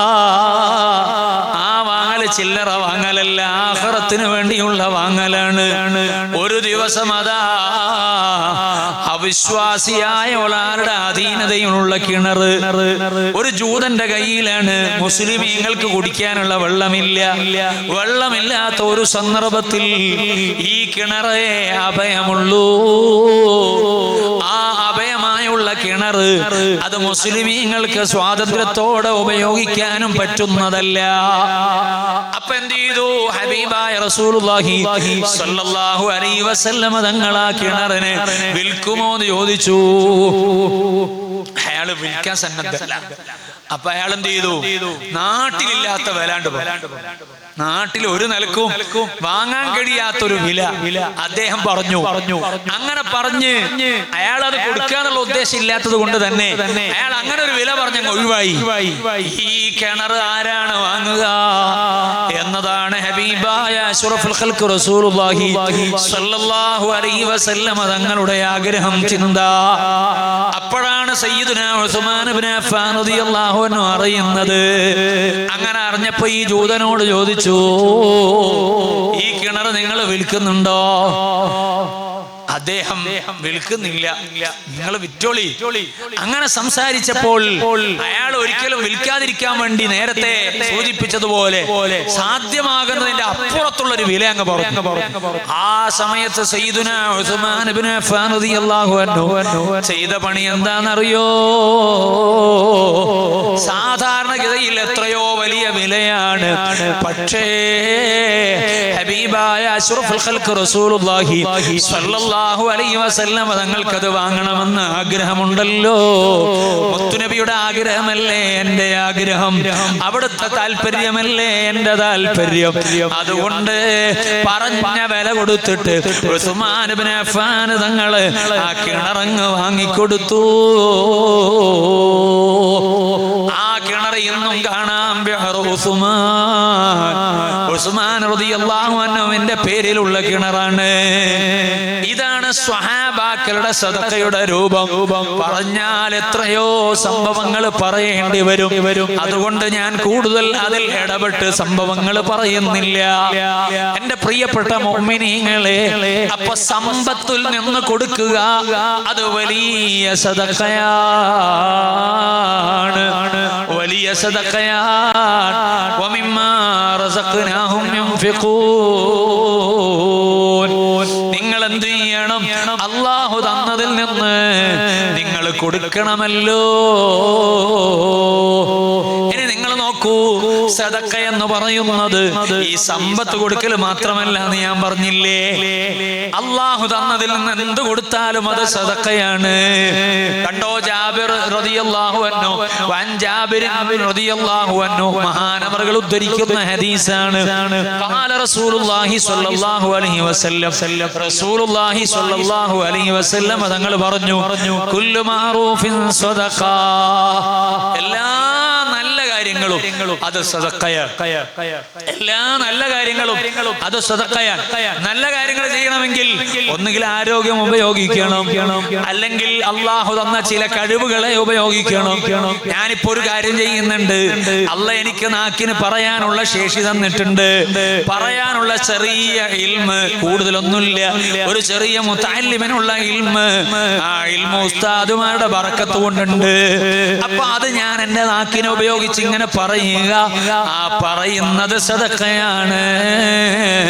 നിങ്ങൾ ഈ പരിപാടിക്ക് വേണ്ടി സംഭാവന കൊടുക്കുക, അത് സദഖയാണ്. ഈ പരിപാടിക്ക് വേണ്ടി അധ്വാനിക്കുക, അത് സദഖയാണ്. അപ്പൊ സദഖ എന്നുള്ളത് സാധിക്കാൻ പല വഴികളുമുണ്ട്. അതാണ് പറഞ്ഞത്, എല്ലാ നന്മയുള്ള കാര്യങ്ങളും സദഖയാണ്. ഇനി മഹാനായ അബൂ ദർ റളിയല്ലാഹു അൻഹു ഉദ്ധരിക്കുന്ന ഹദീസ് നോക്കൂ. ഖാല റസൂലുള്ളാഹി സ്വല്ലല്ലാഹു അലൈഹി വസല്ലം, റസൂലുള്ളാഹി സ്വല്ലല്ലാഹു അലൈഹി വസല്ലം പറഞ്ഞു, ലാ തഹഖറന്ന മിനൽ മഅറൂഫി ശൈഅ. നിങ്ങൾ നന്മയിൽ നിന്ന് ഒരു കാര്യത്തെ നിസ്സാരപ്പെടുത്താൻ പാടില്ല, ഒരു കാര്യത്തെ നിസ്സാരപ്പെടുത്താൻ പാടില്ല. ഇതൊക്കെ സദഖന്റെ ബാബിലാ പറയണത്. റസൂലുള്ളാഹി സ്വല്ലല്ലാഹു അലൈഹി വസല്ലം പറയാണ്, വലൗ അൻ തൽഖ അഖാക ബിവജ്ഹിൻ തലീഖ. എത്രത്തോളം എന്ന് അറിയുമോ? നിങ്ങളെ സുഹൃത്തിനോട് മുഖപ്രസന്നതയോടുകൂടെയുള്ള ഒരു നോട്ടമില്ലേ?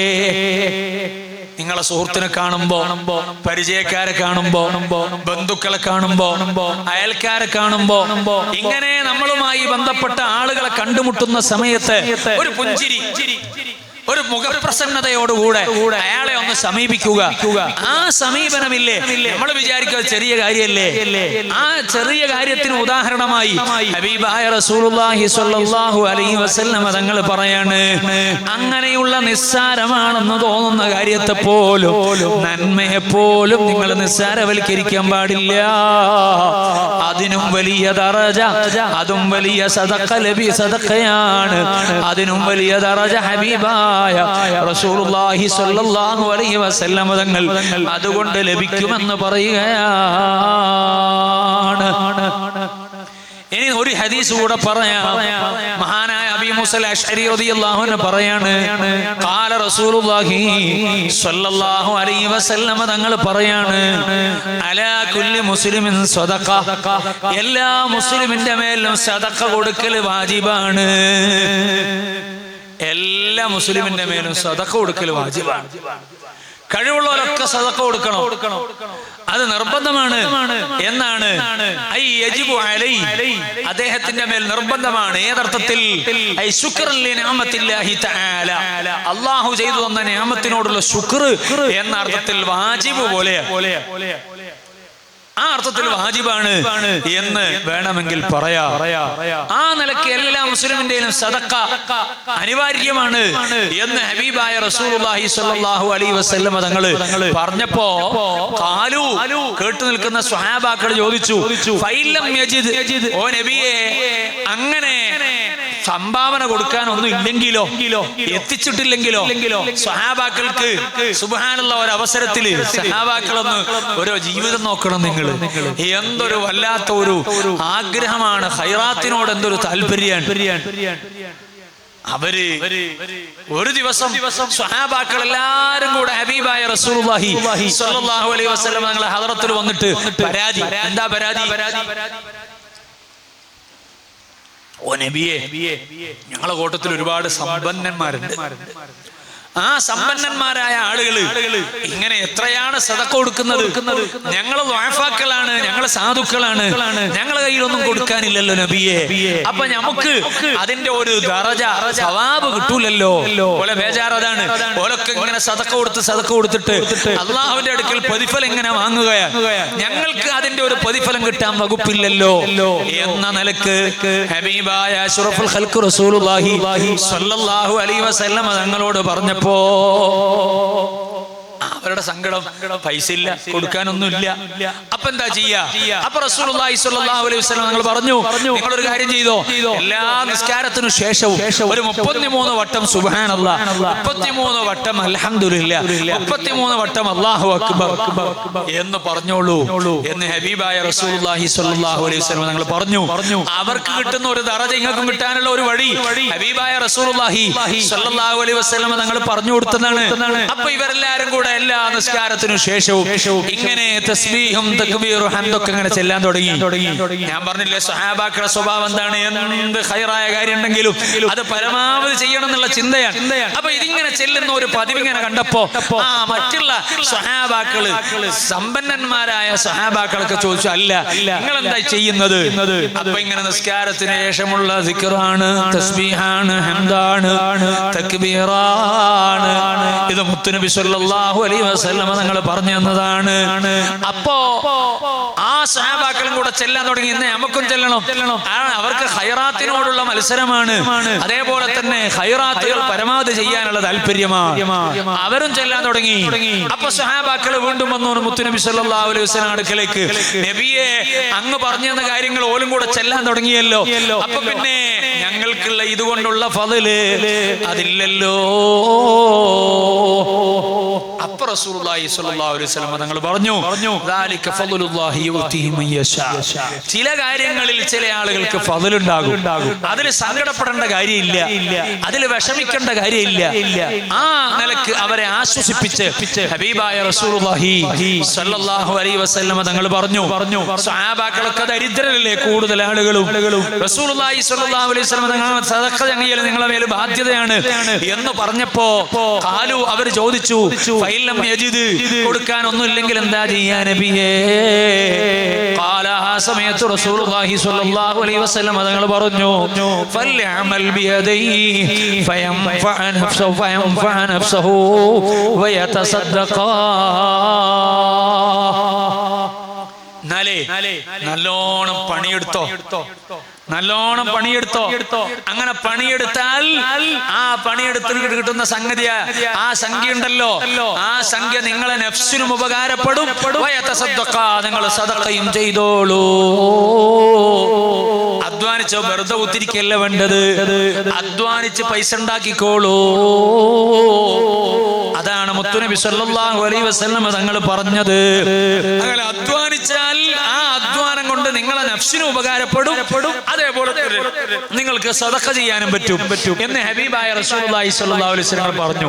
ഇത് പറഞ്ഞപ്പോൾ സഹാബാക്കൾ വീണ്ടും ചോദ്യം. കാരണം സഹാബാക്കൾ എന്ന് പറഞ്ഞാല് അവർക്ക് വേണ്ടി മാത്രം മുത്തുനബി സ്വല്ലല്ലാഹു അലൈഹി വസല്ലം തങ്ങളോടൊപ്പം ജീവിച്ചവരല്ല. അതും കൂടെ നമ്മൾ മനസ്സിലാക്കണം. എന്താ ഈ സഹാബാക്കൾ ഇങ്ങനെ വീണ്ടും വീണ്ടും ചോദിക്കുന്നത്? ഇതെന്തൊരു ചോദ്യ എന്ന് ചിലപ്പോൾ നമുക്ക് തോന്നിപ്പോകും. സഹാബാക്കള് ചോദിക്കുന്നത് ലോകാവസാനം വരെ ജീവിക്കുന്ന സർവ്വ മനുഷ്യർക്കും ഈ വിശുദ്ധമായ ദീന് യുസ്റായി എളുപ്പമായി നിലനിൽക്കണം. കടുപ്പമായ പറ്റൂല. അവർക്കൊന്നും നിരാശയില്ലാത്ത വിധത്തിൽ ഈ ദീനിന്റെ കാര്യങ്ങൾ ക്രമീകരിക്കപ്പെടണം. അപ്പൊ സ്വഹാബാക്കള് അവരെ സ്വന്തം നഫ്സിന്റെ ആവശ്യത്തിന് വേണ്ടി മാത്രമല്ല ഈ ചോദ്യങ്ങളൊന്നും ചോദിക്കുന്നത്, മറിച്ച് ഇലായൗമിൽ ഖിയാമ. കാരണം മുത്തുനബി സല്ലല്ലാഹു അലൈഹി വസല്ലം നിങ്ങൾക്ക് ഇത്തരക്കാരെ സ്വഹാബാക്കളാക്കിയത് വെറുതെ അല്ല. അത് അല്ലാഹു ഇസ്തിഫാ ചെയ്തതാണ്, തെരഞ്ഞെടുത്തതാണ്. കാരണം ഇങ്ങനെ ചോദ്യം ചോദിക്കാൻ ആരോട്? ഈ ലോകത്തെ ഏറ്റവും വലിയ നേതാവിനോട് ഈ നിലക്കുള്ള ചോദ്യം ചോദിക്കാൻ പറയാൻ ധൈര്യം കൂടെ വേണല്ലോ. വെറുതെ ചോദിക്കാനുള്ള ചോദ്യം മാത്രം ഉണ്ടായാലും പോരല്ലോ. അപ്പോ നമ്മളോട് ഒരു വട്ടം ചോദിച്ച് അതിനൊരു മറുപടി പറഞ്ഞ അടുത്തൊരു ചോദ്യം കൂടെ ചോദിച്ചാല് ഉണ്ടാണ്ടിക്കണോ, എനിക്ക് വേറെ പണിയൊന്നുമില്ലേ എന്ന് ചിലപ്പോ പറയൂ. എന്നാൽ ഹബീബായ റസൂലുള്ളാഹി സ്വല്ലല്ലാഹു അലൈഹി വസല്ലം നിങ്ങൾ അങ്ങനെയല്ല. സ്വഹാബാക്കളോ ലോകാവസാനം വരെയുള്ള സർവ്വ മനുഷ്യർക്കും വേണ്ടി കൂടെയാണ് അവർ ചോദിക്കുന്നത്. അവർ ചോദിച്ചു ഫൈലം യസ്തയോ ഔലം യഫ്അൽ. ഒരാൾക്ക് അങ്ങനെ ജോലി ചെയ്യാനുള്ള ശേഷിയില്ല, കഴിവില്ല, സാധിക്കുന്നില്ല, അല്ലെങ്കിൽ ജോലി ഇല്ല. എന്നാലോ അപ്പൊ ഖാൽ ഹബീബായ റസൂലുള്ളാഹി സ്വല്ലല്ലാഹു അലൈഹി വസല്ലം തങ്ങൾ പറയാണ് യുഈനുൽ ഹാജത്തിൽ മൽഹൂഫ്. എങ്കിൽ നിങ്ങൾ ഒരു കാര്യം ചെയ്യുക. എന്താണ് ചെയ്യേണ്ടത്? നിങ്ങളെ സഹായിക്കുക. ആവശ്യങ്ങളുള്ള മനുഷ്യരുണ്ടാകും. അൽ മൽഹൂഫ് അൽ മുതഹയ്യിർ. ആകെ ബേജാറായി, പഠിച്ചോനെ ഞാനെന്താ കാട്ടുക, ഞാനെന്താ ചെയ്യുക? ആവശ്യങ്ങൾ ഇങ്ങനെ വരുമ്പോ എന്താണ് ചെയ്യേണ്ടതെന്ന് തിരിയാണ്ട് ബേജാറായി നിൽക്കുന്ന മനുഷ്യൻ അവിൽ ലഈഫ് അവിൽ മദ്ലൂം. അതേ, അങ്ങനെയുള്ള മനുഷ്യന്മാരുണ്ടാകും. ആ മനുഷ്യന്മാർക്ക് നിങ്ങളെ കൊണ്ട് ആവുന്ന ചില സഹായങ്ങൾ ചെയ്തേക്കൂ. അയാൾക്ക് ചെയ്തു കൊടുക്കേണ്ട പണിയിൽ നിങ്ങളൊന്ന് കൂടിക്കൊടുക്കുക. അയാളെ എന്തെങ്കിലും അയാൾക്ക് ഒരു സഹായം കിട്ടുന്ന സ്ഥലത്തേക്ക് അയാളെ എത്തിച്ചു കൊടുക്കുക. അങ്ങനെ ഏതെങ്കിലും വിധത്തിൽ അയാളെ സഹായിച്ചാൽ അത് അദ്ദേഹത്തിന് നിങ്ങൾ ചെയ്യുന്ന സദഖയാണ്. അതേ, റസൂലുള്ളാഹി സ്വല്ലല്ലാഹു അലൈഹി വസല്ലമ തങ്ങളോട് പറയാണ്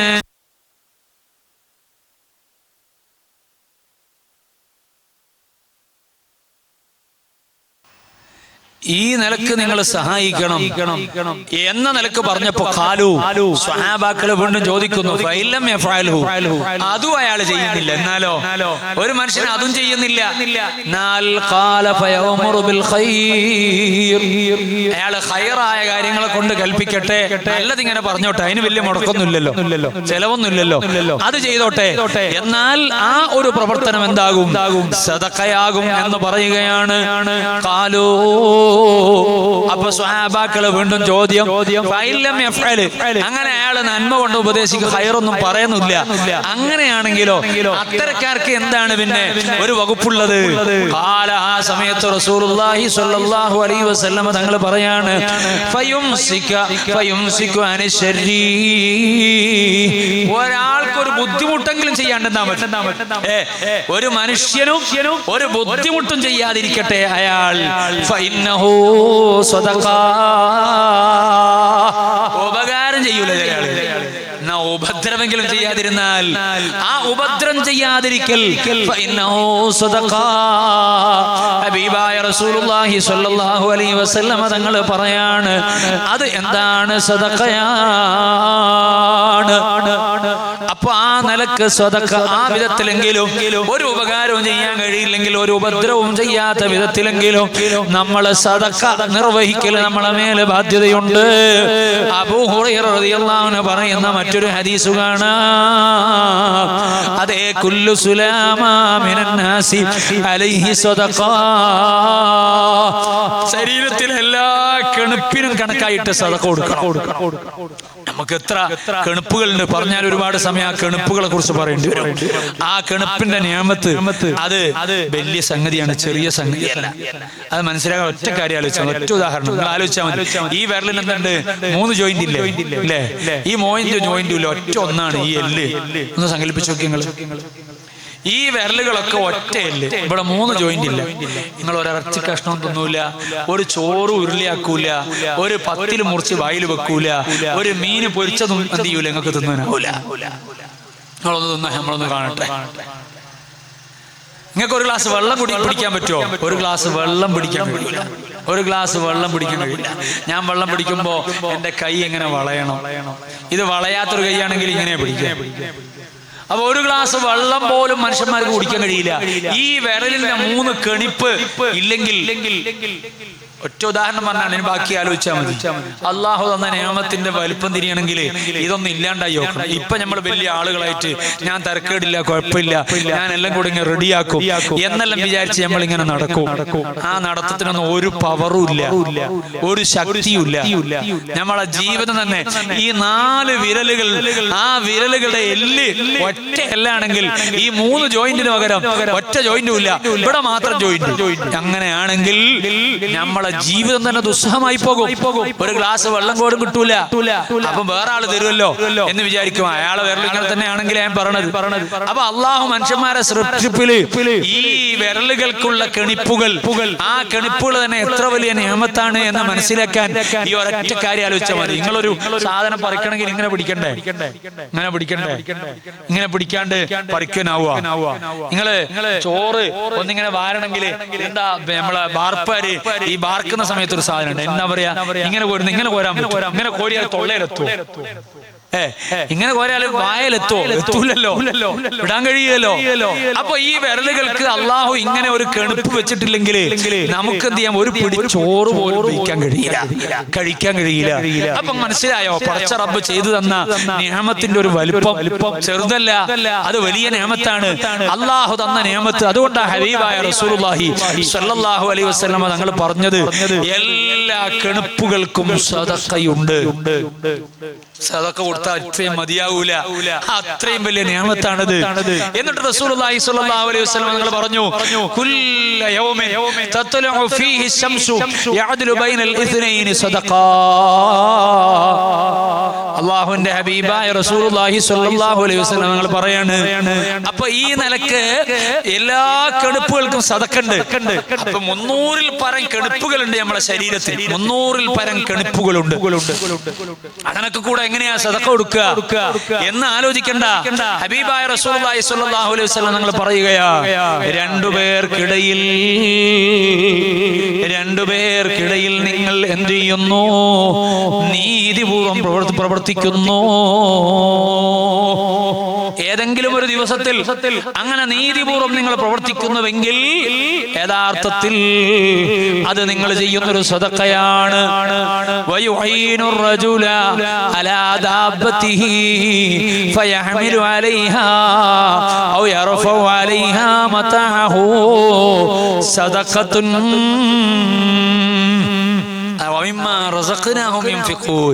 അല്ല തന്നതിൽ നിന്ന് കൊടുത്തു. അല്ല തന്നതാണ് ആരോഗ്യം, അല്ല തന്നതാണ് ബുദ്ധിശക്തി, അല്ല തന്നതാണ് പണം, ഇതെല്ലാം അല്ല തന്നതാണ്. ആ തന്നതെന്നൊക്കെ കൊടുത്താൽ അതൊക്കെ സദഖയാണ്. കണ്ടോ? ഒരു മനുഷ്യനെ നിങ്ങൾ ഹെൽപ്പ് ചെയ്യുക, സഹായിക്കുക. അലാ ദാബതിഹി, അദ്ദേഹത്തിന്റെ മൃഗത്തിന്റെ മുകളിൽ കയറാൻ, ആ മൃഗത്തിന്റെ മുകളിൽ കയറാൻ കഴിയില്ല, ഒന്ന് താങ്ങി കൊടുക്കുക, ഒന്ന് സപ്പോർട്ട് ചെയ്യുക. ആ നിലക്ക് ചെയ്താൽ ബൈക്കിന്റെ പുറത്ത് കയറാൻ കഴിയുന്നില്ല, അയാൾക്കൊന്ന് ബൈക്കിന്റെ പുറത്ത് കയറാൻ ചെയ്യുക, ഒന്ന് കൈ പിടിച്ചു കൊടുക്കുക. അങ്ങനെ ദാബത്തിന്റെ മുകളിൽ കയറാൻ ഒന്ന് സഹായിച്ചു. അതെ, അതിന്റെ മുകളിൽ അയാൾ എന്ത് ചെയ്യുക? എടുത്ത് ചുമന്ന് വെക്കുക. അയാൾക്ക് കയറാൻ കഴിയാത്ത ആളെ കയറ്റാൻ വേണ്ടി സഹായിക്കുക. അല്ലെങ്കിൽ അയാളെ കുറെ ചരക്കുണ്ട്, സാധനമൊക്കെ അങ്ങാടിയിൽ നിന്ന് വാങ്ങിയിട്ടുണ്ട്. ആ വാങ്ങിയ സാധനം അയാൾക്ക് സ്വന്തം എന്ത് ചെയ്യാൻ പറ്റുന്നില്ല, അയാൾ എടുത്തു വെക്കാനും കെട്ടിവെക്കാനും വെക്കാനൊന്നും പറ്റുന്നില്ല, കുറച്ച് ഭാരമുള്ള സാധനമാണ്. ആ സാധനം എടുത്തു വെക്കാൻ അയാളെ നിങ്ങൾ എന്ത് ചെയ്തു? ഒന്ന് എടുത്ത് സഹായിച്ചു കൊടുത്തു. അങ്ങനെ സഹായിച്ചു കൊടുത്താൽ സദഖത്തുൻ, അത് സദഖയാണ്. വൽ കലിമത്തു ത്വയ്യിബത്തു സദഖ, നല്ല വാചകം പറയുന്നതും സദഖയാണ്. വകുല്ലു ഖത്വത്തുൻ യഖ്തുഹാ ഇലാ സ്വലാത്തി സദഖ, നിസ്കാരത്തിന് വേണ്ടി നിങ്ങൾ നടന്നു പോകുമ്പോൾ നിങ്ങൾ ചവിട്ടടി വെക്കുന്ന ഓരോ ചവിട്ടടിയും സ്വദഖയാണ്. വയുമീതുൽ അദാനി ത്വരീഖി സ്വദഖ, വഴിയിലൂടെ പോകുമ്പോൾ ഒരു മുള്ള് കണ്ട്, അല്ലെങ്കിൽ ഒരു കുപ്പിച്ചില്ല് കണ്ട്, അങ്ങനെ കണ്ട്, അല്ലെങ്കിൽ പൂച്ച ചത്തു കിടക്കുന്ന കണ്ട്, ആ വഴിയിലുള്ള ആ പ്രതിസന്ധിയെ നിങ്ങൾ പരിഹരിച്ചു. അങ്ങനെ പരിഹരിച്ചാൽ അതെല്ലാം നിങ്ങൾ നിർവഹിക്കുന്ന സദഖയാണ്. ഇതാരാ പറയുന്നത്? ഹബീബായ അഷ്റഫുൽ ഖൽഖ് റസൂലുള്ളാഹി സ്വല്ലല്ലാഹു അലൈഹി വസല്ലമ തങ്ങളാണ് പറയുന്നത്. അതുകൊണ്ട് പറയട്ടെ, നമ്മളെ സാമ്പത്തികമായ ശേഷിയില്ലാത്തവർക്കും അള്ളാഹുവിന്റെ മുന്നിൽ സദഖ ചെയ്യാനുള്ള അവസരമുണ്ട്. ഇത് ബോധ്യപ്പെടുത്താനാണ് ഞാൻ ഈ കാര്യങ്ങൾ പറഞ്ഞത്. ആ നിലക്ക് വല്ലാത്ത വിശാലമായ കാഴ്ചപ്പാടാണ് പരിശുദ്ധ ഇസ്ലാമിനുള്ളത്. അതുകൊണ്ട് ജീവിതത്തിൽ നമുക്ക് ആവുന്ന ഏതു ഖൈറാത്തുകൾ ചെയ്താലും അതുകൊണ്ട് വലിയ പ്രതിഫലം കിട്ടുന്ന സദഖയായി തന്നെ അത് പരിഗണിക്കുമല്ലോ. സുബ്ഹാനല്ലാഹ്. ആ നിലക്ക് നമ്മൾ അള്ളാന്റെ തൃപ്തിക്ക് വേണ്ടി നമുക്ക് അല്ലാഹ് തന്നത് എന്തൊക്കെയാണോ അതെല്ലാം അവന്റെ പൊരുത്തത്തിന് വേണ്ടി ചെലവഴിക്കൂ. അങ്ങനെ ചെലവഴിക്കാനാണ് നമ്മൾ ശ്രമിക്കേണ്ടത്. അതിനു പകരം ദുനിയാവിനോട് നമ്മുടെ മനസ്സിന് വലിയ മഹബത്ത് വെച്ച് നടക്കുകയല്ല, അതിനു വേണ്ടി കടിപിടി കൂടുകയല്ല, അതിനു വേണ്ടിയുള്ള അതാ നെട്ടോട്ടമല്ല. ദുനിയാവുണ്ടാക്കുന്നത് പോലും അള്ളാഹുവിന്റെ വഴിയിൽ ചെലവഴിക്കാനാകണമല്ലോ. ദുനിയാവുണ്ടാക്കുന്നത് പോലും അള്ളാഹുവിന്റെ മുന്നിൽ ചെലവഴിക്കാനാകണമല്ലോ. അങ്ങനെയാകുമ്പോഴല്ലേ നമുക്ക് റബ്ബിന്റെ അടുക്കൽ വലിയ ദറജയുണ്ടാകുക. അതുകൊണ്ട് തന്നെ മഹാന്മാർക്ക് എന്ത് ചെയ്യും? എന്ത് കൈ കിട്ടിയാലും അതങ്ങനെ തന്നെ കൊടുക്കും, ചെലവഴിക്കും, കയ്യിൽ വെക്കൂല. അത് കയ്യിലുണ്ടായാൽ ബേജാറാണ്. നേരത്തെ ഞാൻ പറഞ്ഞില്ലേ, വീട്ടിൽ വിൽപ്പന നടത്തിയിട്ട് കിട്ടിയിട്ടുള്ള ദീനാറുകൾ, ആ ദീനാറുകൾ വീട്ടിൽ നിന്ന് സദഖ കൊടുത്തിട്ട് തീർത്ത് മാറ്റുന്നത് വരെ മഹാനായ അബൂ തൽഹ റളിയല്ലാഹു അൻഹു വീട്ടിലേക്ക് തിരിച്ചുപോയില്ല. വീട്ടിലേക്ക് തിരിച്ചുപോയില്ല. എന്തേ കാരണം? ആ സമ്പത്ത് അവിടെ അവശേഷിക്കുന്നല്ലോ. അതൊന്ന് സദഖയായി കൊടുത്തു തീർത്താലേ എനിക്ക് രക്ഷയുള്ളൂ. ഇതാണ് മഹാന്മാരുടെ സ്വഭാവം. കണ്ടില്ലേ മഹാനായ സഈദ് ഇബ്നു ആമിർ അൽ ജുമഹി റളിയല്ലാഹു അൻഹു, മഹാനവറുകൾ വലിയ സൂക്ഷ്മതയുള്ളയാളാണ്. ആ മഹാനവറുകളെ വിശാലമായ ചരിത്രമാണ്, എല്ലാ ഭാഗവും പറയുന്നില്ല, വിഷയസംബന്ധിയായ ഭാഗം മാത്രം പറഞ്ഞിട്ട് ഞാൻ ചുരുക്കാം. സഈദ് ഇബ്നു ആമിർ അൽ ജുമഹി റളിയല്ലാഹു അൻഹു അവിടുത്തെ ഹിംസിന്റെ ഗവർണറായി മഹാനായ സയ്യിദുനാ ഉമർ ഇബ്നുൽ ഖത്താബ് റളിയല്ലാഹു അൻഹു നിയോഗിച്ചു. ഹിംസിന്റെ ഗവർണറായി നിയോഗിച്ചു. അപ്പൊ ആള് ഭരണാധികാരിയാണ്. അങ്ങനെ ഭരണാധികാരിയായി ഇങ്ങനെ ജീവിച്ചു പോകുമ്പോ അതാ ഹിംസുകാർ ഒരു ഘട്ടത്തിൽ ഉമർ ഇബ്നു ഖത്താബ് റളിയല്ലാഹു അൻഹുവിന്റെ അടുക്കലേക്ക് വന്നു. ആ ഹിംസുകാർ വന്നപ്പോൾ ഫഖാല ലഹും, ഓരോ നാട്ടുകാരും ഭരണപ്രദേശത്തുള്ള നാട്ടുകാർ വന്നാല് ഉമർ ഇബ്നു ഖത്താബ് റളിയല്ലാഹു അൻഹുവിന്റെ സ്വഭാവം എന്താണ്? അവരെ വിളിച്ചു കൂട്ടും. അവരെ വിളിച്ചു കൂട്ടിയിട്ട് എന്ത് ചെയ്യും? ചിലപ്പോൾ അവരുടെ ഭരണാധികാരിയെ കുറിച്ച് അഭിപ്രായം ചോദിക്കും. അങ്ങനെ ഒരവസരത്തിൽ മഹാനായ സയ്യിദ് ഇബ്നു ആമിർ തങ്ങളെ കുറിച്ച് അഭിപ്രായം ചോദിച്ചിട്ടുണ്ട്. അവർ മറുപടിയും പറഞ്ഞിട്ടുണ്ട്. അത് വലിയ സംഭവമാണ്, ഞാൻ അതിലേക്ക് കിടക്കുന്നില്ല.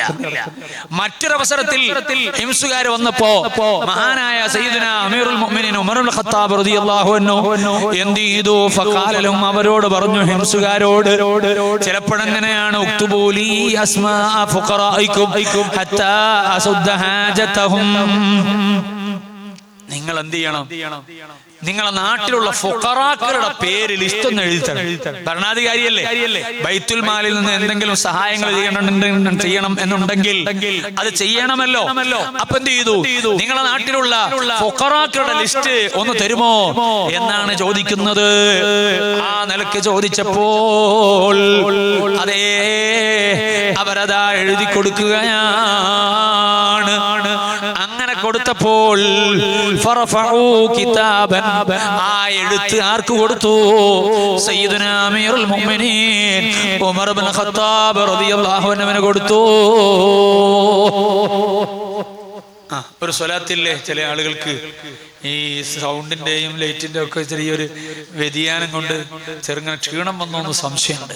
നിങ്ങളൊക്കെ കൽബ് പറയുന്നതിലേക്ക് കിട്ടാൻ വേണ്ടിയാണ്. സ്വല്ലല്ലാഹു അലാ മുഹമ്മദ്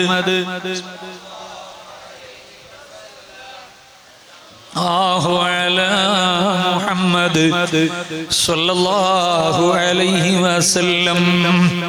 സയ്യിദുനാ ഉമർ ഇബ്നുൽ ഖത്താബ് റളിയല്ലാഹു അൻഹുവിന്റെ കയ്യിലേക്ക് എന്തു കൊടുത്തു? ഈ ഹിംസുകാർ എഴുതിയിട്ടുള്ള ആ എഴുത്തങ്ങ് കൊടുത്തു. അങ്ങനെ കൊടുത്തപ്പോൾ മഹാനായ ഉമർ ഇബ്നുൽ ഖത്താബ് റളിയല്ലാഹു അൻഹു അതിങ്ങനെ വായിക്കാൻ തുടങ്ങി.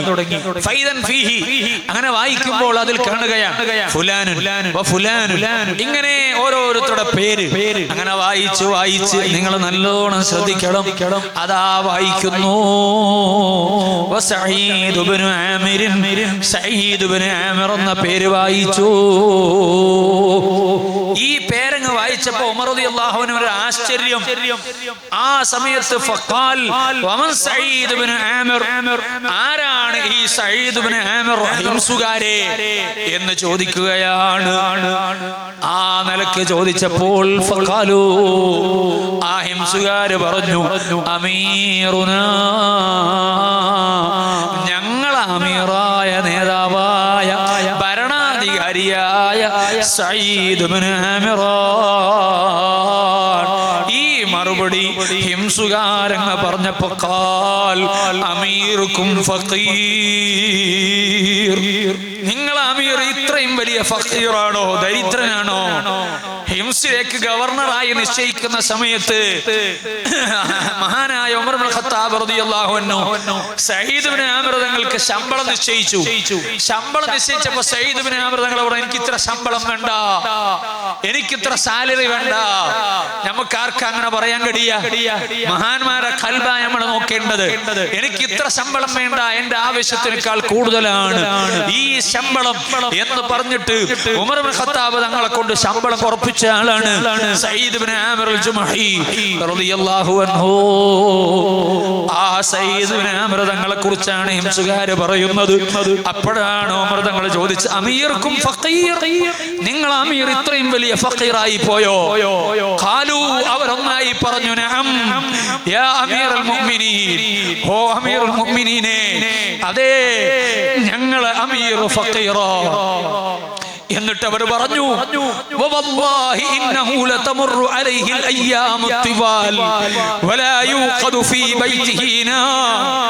അല്ലാഹുവിനെ സത്യം ചെയ്തു പറയട്ടെ, ഞങ്ങളെ നാടിനെ ഭരിക്കുന്ന ഭരണാധികാരിയുടെ വീട്ടിൽ എത്രയോ ദിവസങ്ങളിൽ അടുപ്പിൽ തീ പുകയാറില്ല, അവരുടെ വീട്ടിൽ തീ കത്തിക്കപ്പെടാറില്ല, ഭക്ഷണം പാകം ചെയ്യാൻ വേണ്ടി അവിടെ തീ കത്തിക്കേണ്ടതാക വേണ്ടി വരാറില്ല.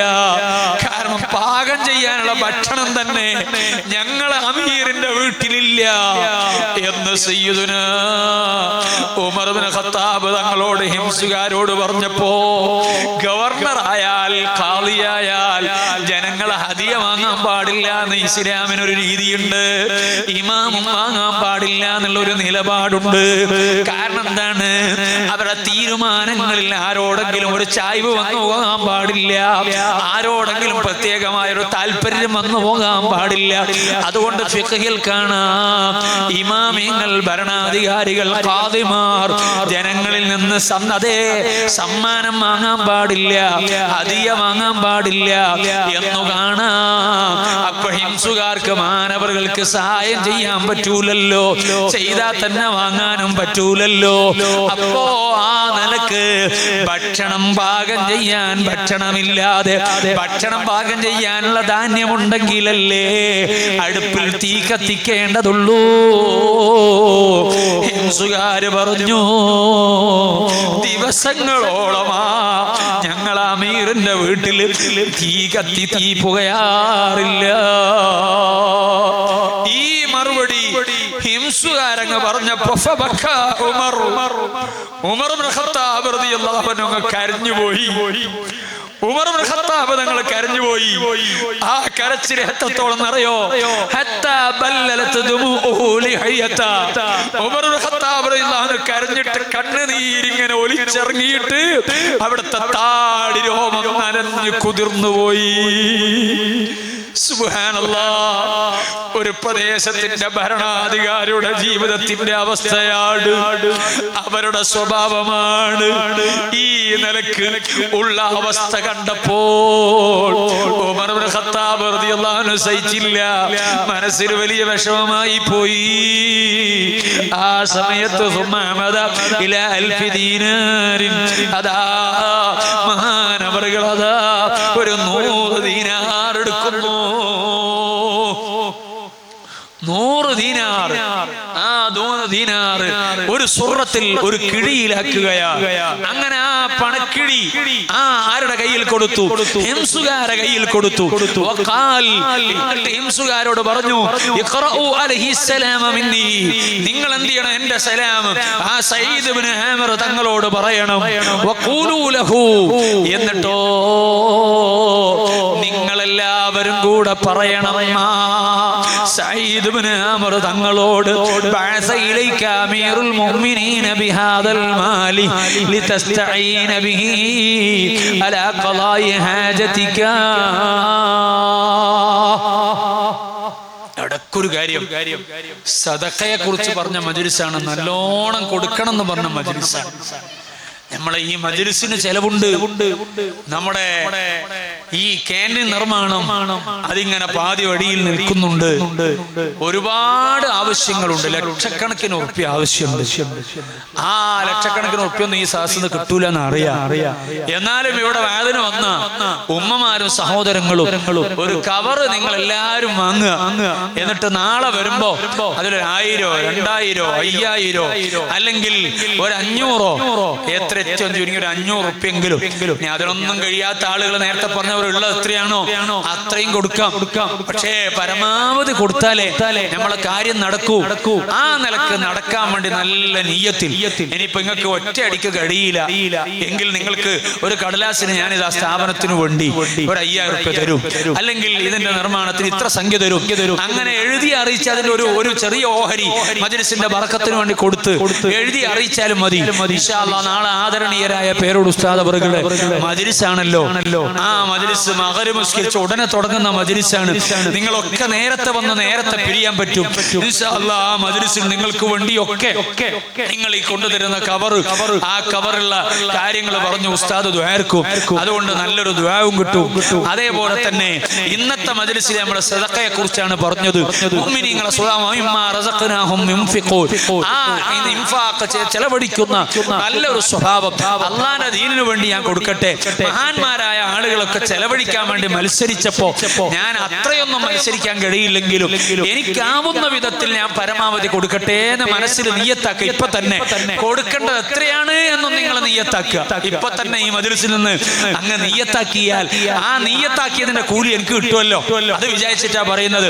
ഞാൻ ഇൻഷാ അല്ലാഹ് ഇത്ര കൊടുക്കും, ഒരു 5000 രൂപ കൊടുക്കും, അല്ലെങ്കിൽ ഒരു 2000 രൂപ കൊടുക്കും, അല്ലെങ്കിൽ ഒരു 1000 രൂപ കൊടുക്കും, അല്ലെങ്കിൽ ഒരു 500 രൂപ കൊടുക്കും, അല്ലെങ്കിൽ ഒരു 313 രൂപയെങ്കിലും കൊടുക്കും. അങ്ങനെ മനസ്സിൽ നിങ്ങൾ ഇപ്പൊ തന്നെ ഈ മജ്‌ലിസിൽ ഖുർആനിന്റെ ഒരു ഉപദേശം, ആ ഉപദേശം പറഞ്ഞ ഈ മജ്‌ലിസിൽ മഹാന്മാർ അതിനുവേണ്ടി വല്ലാതെ മത്സരിച്ച ഈ ഒരു മജ്‌ലിസിൽ അവരുടെ മഹത്വം പറഞ്ഞ, അവരുടെ ജീവിതത്തിന്റെ സ്വഭാവം പറഞ്ഞ ഈ മജ്‌ലിസിൽ നിന്ന് തന്നെ നിങ്ങൾ ആരും ഇപ്പൊ പറയണ്ട, ചോദിക്കുന്നില്ല.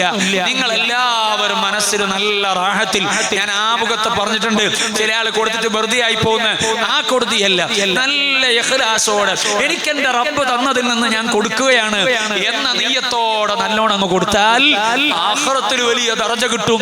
ചെറിയ ദർജയല്ല, സ്വർഗ്ഗത്തിൽ സദഖയുടെ വാതിലുകൾ നമ്മെ മാടി വിളിക്കും.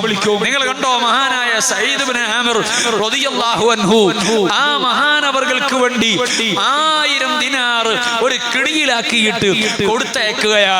എന്നിട്ട് അവരോട് പറയാണ്, നിങ്ങൾ പറയണം ബഅസയിലൈക അമീറുൽ മുഅ്മിനീന ബിഹാദൽ മാൽ, ഈ ധനം അമീറുൽ മുഅ്മിനീന നിങ്ങൾക്ക് കൊടുത്തയച്ചതാണ്.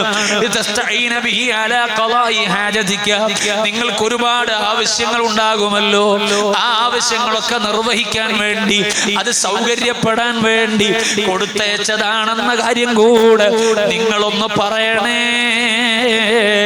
എന്ന് സഈദ് ഇബ്നു ആമിർ തങ്ങളോട് പറഞ്ഞപ്പോ ജാഅൽ വഫ്തു ലിസഈദ് ബിസുറത്തിൻ, അതേ ഈ സംഘം അതേ തിരിച്ചു വന്നു, നാട്ടിൽ ഹിംസിലേക്ക് തിരിച്ചെത്തിയിട്ട് എന്തു ചെയ്തു?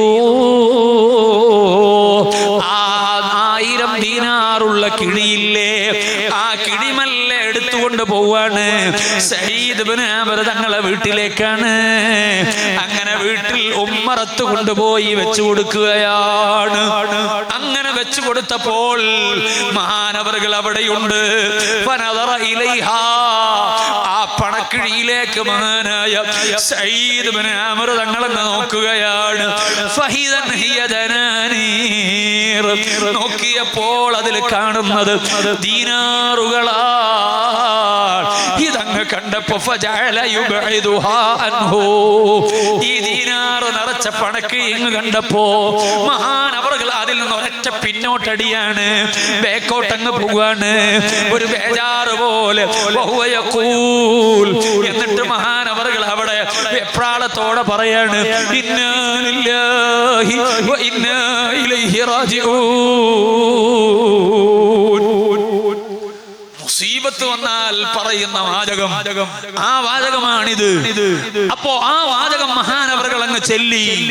ഇത് ചെല്ലിയപ്പോ കേട്ട ആൾ വിചാരിച്ചു എന്തോ വലിയ മുസീബത്ത് ഉണ്ടായിട്ടുണ്ട്. സുബ്ഹാനല്ലാഹ്, ഈ വാചകം ഉമ്മറത്ത് വെച്ചുകൊണ്ട് സഈദ് ഇബ്നു ആമിർ തങ്ങൾ വല്ലാതെ വെപ്രാളപ്പെട്ടുകൊണ്ട് ഇങ്ങനെ ചെല്ലിയപ്പോ വീട്ടിന്റെ അകത്ത് ഭാര്യയുണ്ട്. ഭാര്യ ഇത് കേൾക്കുകയാണ്, ഇങ്ങനെയുള്ള വെപ്രാളത്തോടെയുള്ള പറച്ചിൽ കേൾക്കുകയാണ്. ഫഹബ്ബത്തു സൗജതുഹു, അപ്പതാ ബേജാറായിട്ട് ഭാര്യ വരികയാണ്. എന്നിട്ട് വന്നിട്ട് ചോദിക്കുന്നു, കാരണം എന്താണ്? ആരോ വന്നൊരു വിവരം പറഞ്ഞു. ആ വിവരം പറഞ്ഞ സമയത്ത് വല്ലാതെ വെപ്രാളപ്പെട്ടുകൊണ്ട് ഇന്നാ ലില്ലാഹി വ ഇന്നാ ഇലൈഹി റാജിഊൻ എന്നല്ലേ പറയുന്നത്. അത് കേട്ടപ്പോ ഭാര്യ ബേജാറായിട്ട് വന്നിട്ട് ചോദിച്ചു, മാ ശഅനുക യാ സഈദ്, ഓ ഭർത്താവേ നിങ്ങൾക്ക് എന്ത് സംഭവിച്ചു, എന്താ ഉള്ള വാർത്ത എന്ന് ചോദിച്ചിട്ട് ചേർന്ന് വീണ്ടും ചോദിക്കുകയാണ്. ഇത് കേട്ടപ്പോ അമാത അമീറുൽ മുഅ്മിനീൻ, അല്ല അമീറുൽ മുഅ്മിനീൻ ആകുന്ന ഉമർ ഇബ്നുൽ ഖത്താബ് റളിയല്ലാഹു അൻഹു വഫാത്തായി പോയോ? നിങ്ങൾ ഈ പറച്ചിൽ കേൾക്കുമ്പോ അങ്ങനെയാണല്ലോ തോന്നുന്നത്. അങ്ങനെ വല്ലതും സംഭവിച്ചോ? ഖാല, സമയത്ത് പറഞ്ഞു മഹാനവറുകൾ ബേജാറോടെ അല്ല, അതിനേക്കാളും വലിയ സംഭവമാണ്, അതിനേക്കാളും വലിയ മുസീബത്താണ്. കാലത്ത് അപ്പം മഹദി വീണ്ടും ചോദിക്കുന്നു, മുസ്ലിമീങ്ങൾക്ക് മൊത്തം എന്തോ വലിയ പ്രതിസന്ധിയിൽ അവർ അകപ്പെട്ടു പോയോ? അങ്ങനെ വല്ല പ്രയാസങ്ങളും വന്നുപോയോ? ആ ചോദ്യത്തിന്റെ മറുപടി അതിനേക്കാളും വലിയ സംഗതിയാണ്. അപ്പൊ ഭാര്യ ചോദിക്കുന്നു, എന്നാൽ അതിനേക്കാളും വലിയ സംഗതി എന്താണ്? അമീറുൽ മുഅ്മിനീന് വഫാത്തായതിനേക്കാൾ, മുസ്ലിമീങ്ങൾക്ക് മൊത്തം ഒരു പ്രയാസമുണ്ടായതിനേക്കാൾ വലിയ പ്രയാസപ്പെടുന്ന കാര്യം എന്താ എന്ന് ചോദിച്ചപ്പോൾ കാലമഹാനവറുകൾ പറയുന്നു, ഖൽബ് പൊട്ടി പറയുന്നു, ദഖലത് അലയ്യ ദുനിയാ ലിതുഫ്സിദ ആഖിറതി. ഓ പെണ്ണേ, ഇതാ എന്റെ ആഖിറത്തെ ഫസാദാക്കി കളയുന്ന ദുനിയാവ് ഇതാ എന്റെ അടുക്കലേക്ക് വന്നിരിക്കുന്നു. വഹല്ലത്തിൽ ഫിത്നതു ഫീ ബൈതി, എന്നെ ഫിത്നയാക്കുന്ന കാര്യമാണ് എന്റെ വീട്ടിൽ ഇപ്പോൾ എത്തിയിരിക്കുന്നത്. പെണ്ണേ, സയ്യിദ് ഇബ്നു അമർ തങ്ങൾ പറയുകയാ, അപ്പൊ ഭാര്യയുടെ ചോദ്യം, അതേ വല്ലാത്ത പ്രയാസത്തിൽ ജീവിക്കുന്നവരല്ലേ, ഭക്ഷണം തന്നെ പാകം ചെയ്യാൻ ധാന്യം പോലും ഇല്ലാത്ത അവസ്ഥയല്ലേ, ആ നിലക്കുള്ള അവസ്ഥയിൽ മാതി ചോദിക്കുന്നു, അല്ലയോ നമുക്ക് സഹായമായി എത്തിയതല്ലേ, അതിലെന്താണ് നിങ്ങൾക്ക് പ്രശ്നമുള്ളത് എന്ന് ചോദിക്കുമ്പോ മഹദിയോട് ചോദിക്കുന്നു, സയ്യിദ് ഇബ്നു അമർ തങ്ങൾ ചോദിക്കുന്നു, ഈ സമ്പാദ്യം ദീനാർ ഈ വീട്ടിൽ നിൽക്കുന്നതിൽ എനിക്ക് ബേജാറാണ്, പേടിയാണ്, അതുകൊണ്ട് അവ തുഴീനീനീ അലാ ദാലിക. ഓ പെണ്ണേ, നീ എന്നെ ഒന്ന് ഹെൽപ്പ് ചെയ്യുമോ? മഹാനായ സയ്യിദ് ഇബ്നു അമർ തങ്ങൾ ചോദിക്കുക, നീ എന്നെ ഒന്ന് ഹെൽപ്പ് ചെയ്യുമോ? ഖാലത്ത് ആ സമയത്ത് മഹദി പറഞ്ഞു, നഅം, എന്ത് ഹെൽപ്പാവണ്ട ഞാൻ ചെയ്യാലോ. അപ്പൊ പറഞ്ഞു, ഫഅഖദ ദീനാറ ദനാനീറ ഫജഅലഹാ ഫീ സുറരിൻ ثم വസഅഹാ അലാ ഫുഖറാഇൽ മുസ്ലിമീൻ. ഈ ദീനാറുകൾ മുഴുവനും എടുത്തിട്ട് മഹാനായ സയ്യിദ് ഇബ്നു അമർ തങ്ങൾ പറയുന്നു, ഓ പെണ്ണേ, നമ്മളെക്കാൾ എത്രയോ ആവശ്യമുള്ള ആളുകൾ മുസ്ലിമീങ്ങളെ കൂട്ടത്തിൽ ഫുഖറാക്കളുണ്ടല്ലോ, അതുകൊണ്ട് എനിക്ക് വേണ്ടി കൊടുത്തയച്ച ഈ ദീനാറുകൾ മുഴുവനും ആ ഫുഖറാക്കൾക്ക് നിങ്ങളൊന്ന് വിതരണം ചെയ്യുമോ? അവർക്ക് കൊടുത്തൊന്ന് തീർക്കുമോ? എങ്കിലേ എന്റെ മനസ്സിലുള്ള ബേജാറ് തീരൂ. സുബ്ഹാനല്ലാഹ്, അതെടുത്തുകൊണ്ടുപോയി വിതരണം ചെയ്യുന്നത് വരെ മഹാനായ സയ്യിദ് ഇബ്നു അമർ തങ്ങൾക്ക് മനസ്സമാധാനം കിട്ടിയില്ല. അവർക്ക് വല്ലതും കിട്ടിയാൽ ദുനിയാവ് വന്നാൽ ബേജാറാണ്, കിട്ടിയാൽ അതാ അർഹർക്ക് കൊടുക്കണമെന്ന ചിന്തയാണ്. മുഅ്മിനീങ്ങളെ സ്വഭാവം അതാണ്. അല്ലദീന അല്ലാഹല്ലദീന യുഖീമൂന സ്വലാത വമിമ്മാ റസഖ്നാഹും യുൻഫിഖൂൻ. ഉള്ളതിൽ നിന്ന് കൊടുക്കുന്നവരാണ്. ഈ വിശേഷണങ്ങളെല്ലാം പറഞ്ഞിട്ട് അവസാനം അല്ലാഹു പറഞ്ഞു, ഉലൈക ഹുമുൽ മുഅ്മിനൂന ഹഖാ. അതേ അക്കൂട്ടരില്ലേ, അവരാരാണ്? ഹുമുൽ മുഅ്മിനൂന ഹഖാ. അല്ലാഹു ഉറപ്പിച്ചു പറയുന്നു, അവരാണ് യഥാർത്ഥ വിശ്വാസികൾ. യഥാർത്ഥ വിശ്വാസികളായാലോ ലഹും ദറജാതുൻ ഇൻദ റബ്ബിഹിം, തീർച്ചയായും അവർക്കുണ്ട് വലിയ ദറജകളുണ്ട്. ഇൻദ റബ്ബിഹിം, അല്ലാഹുവിന്റെ അടുക്കൽ. വമിമ്മാ റസഖ്നാഹും യുൻഫിഖൂൻ.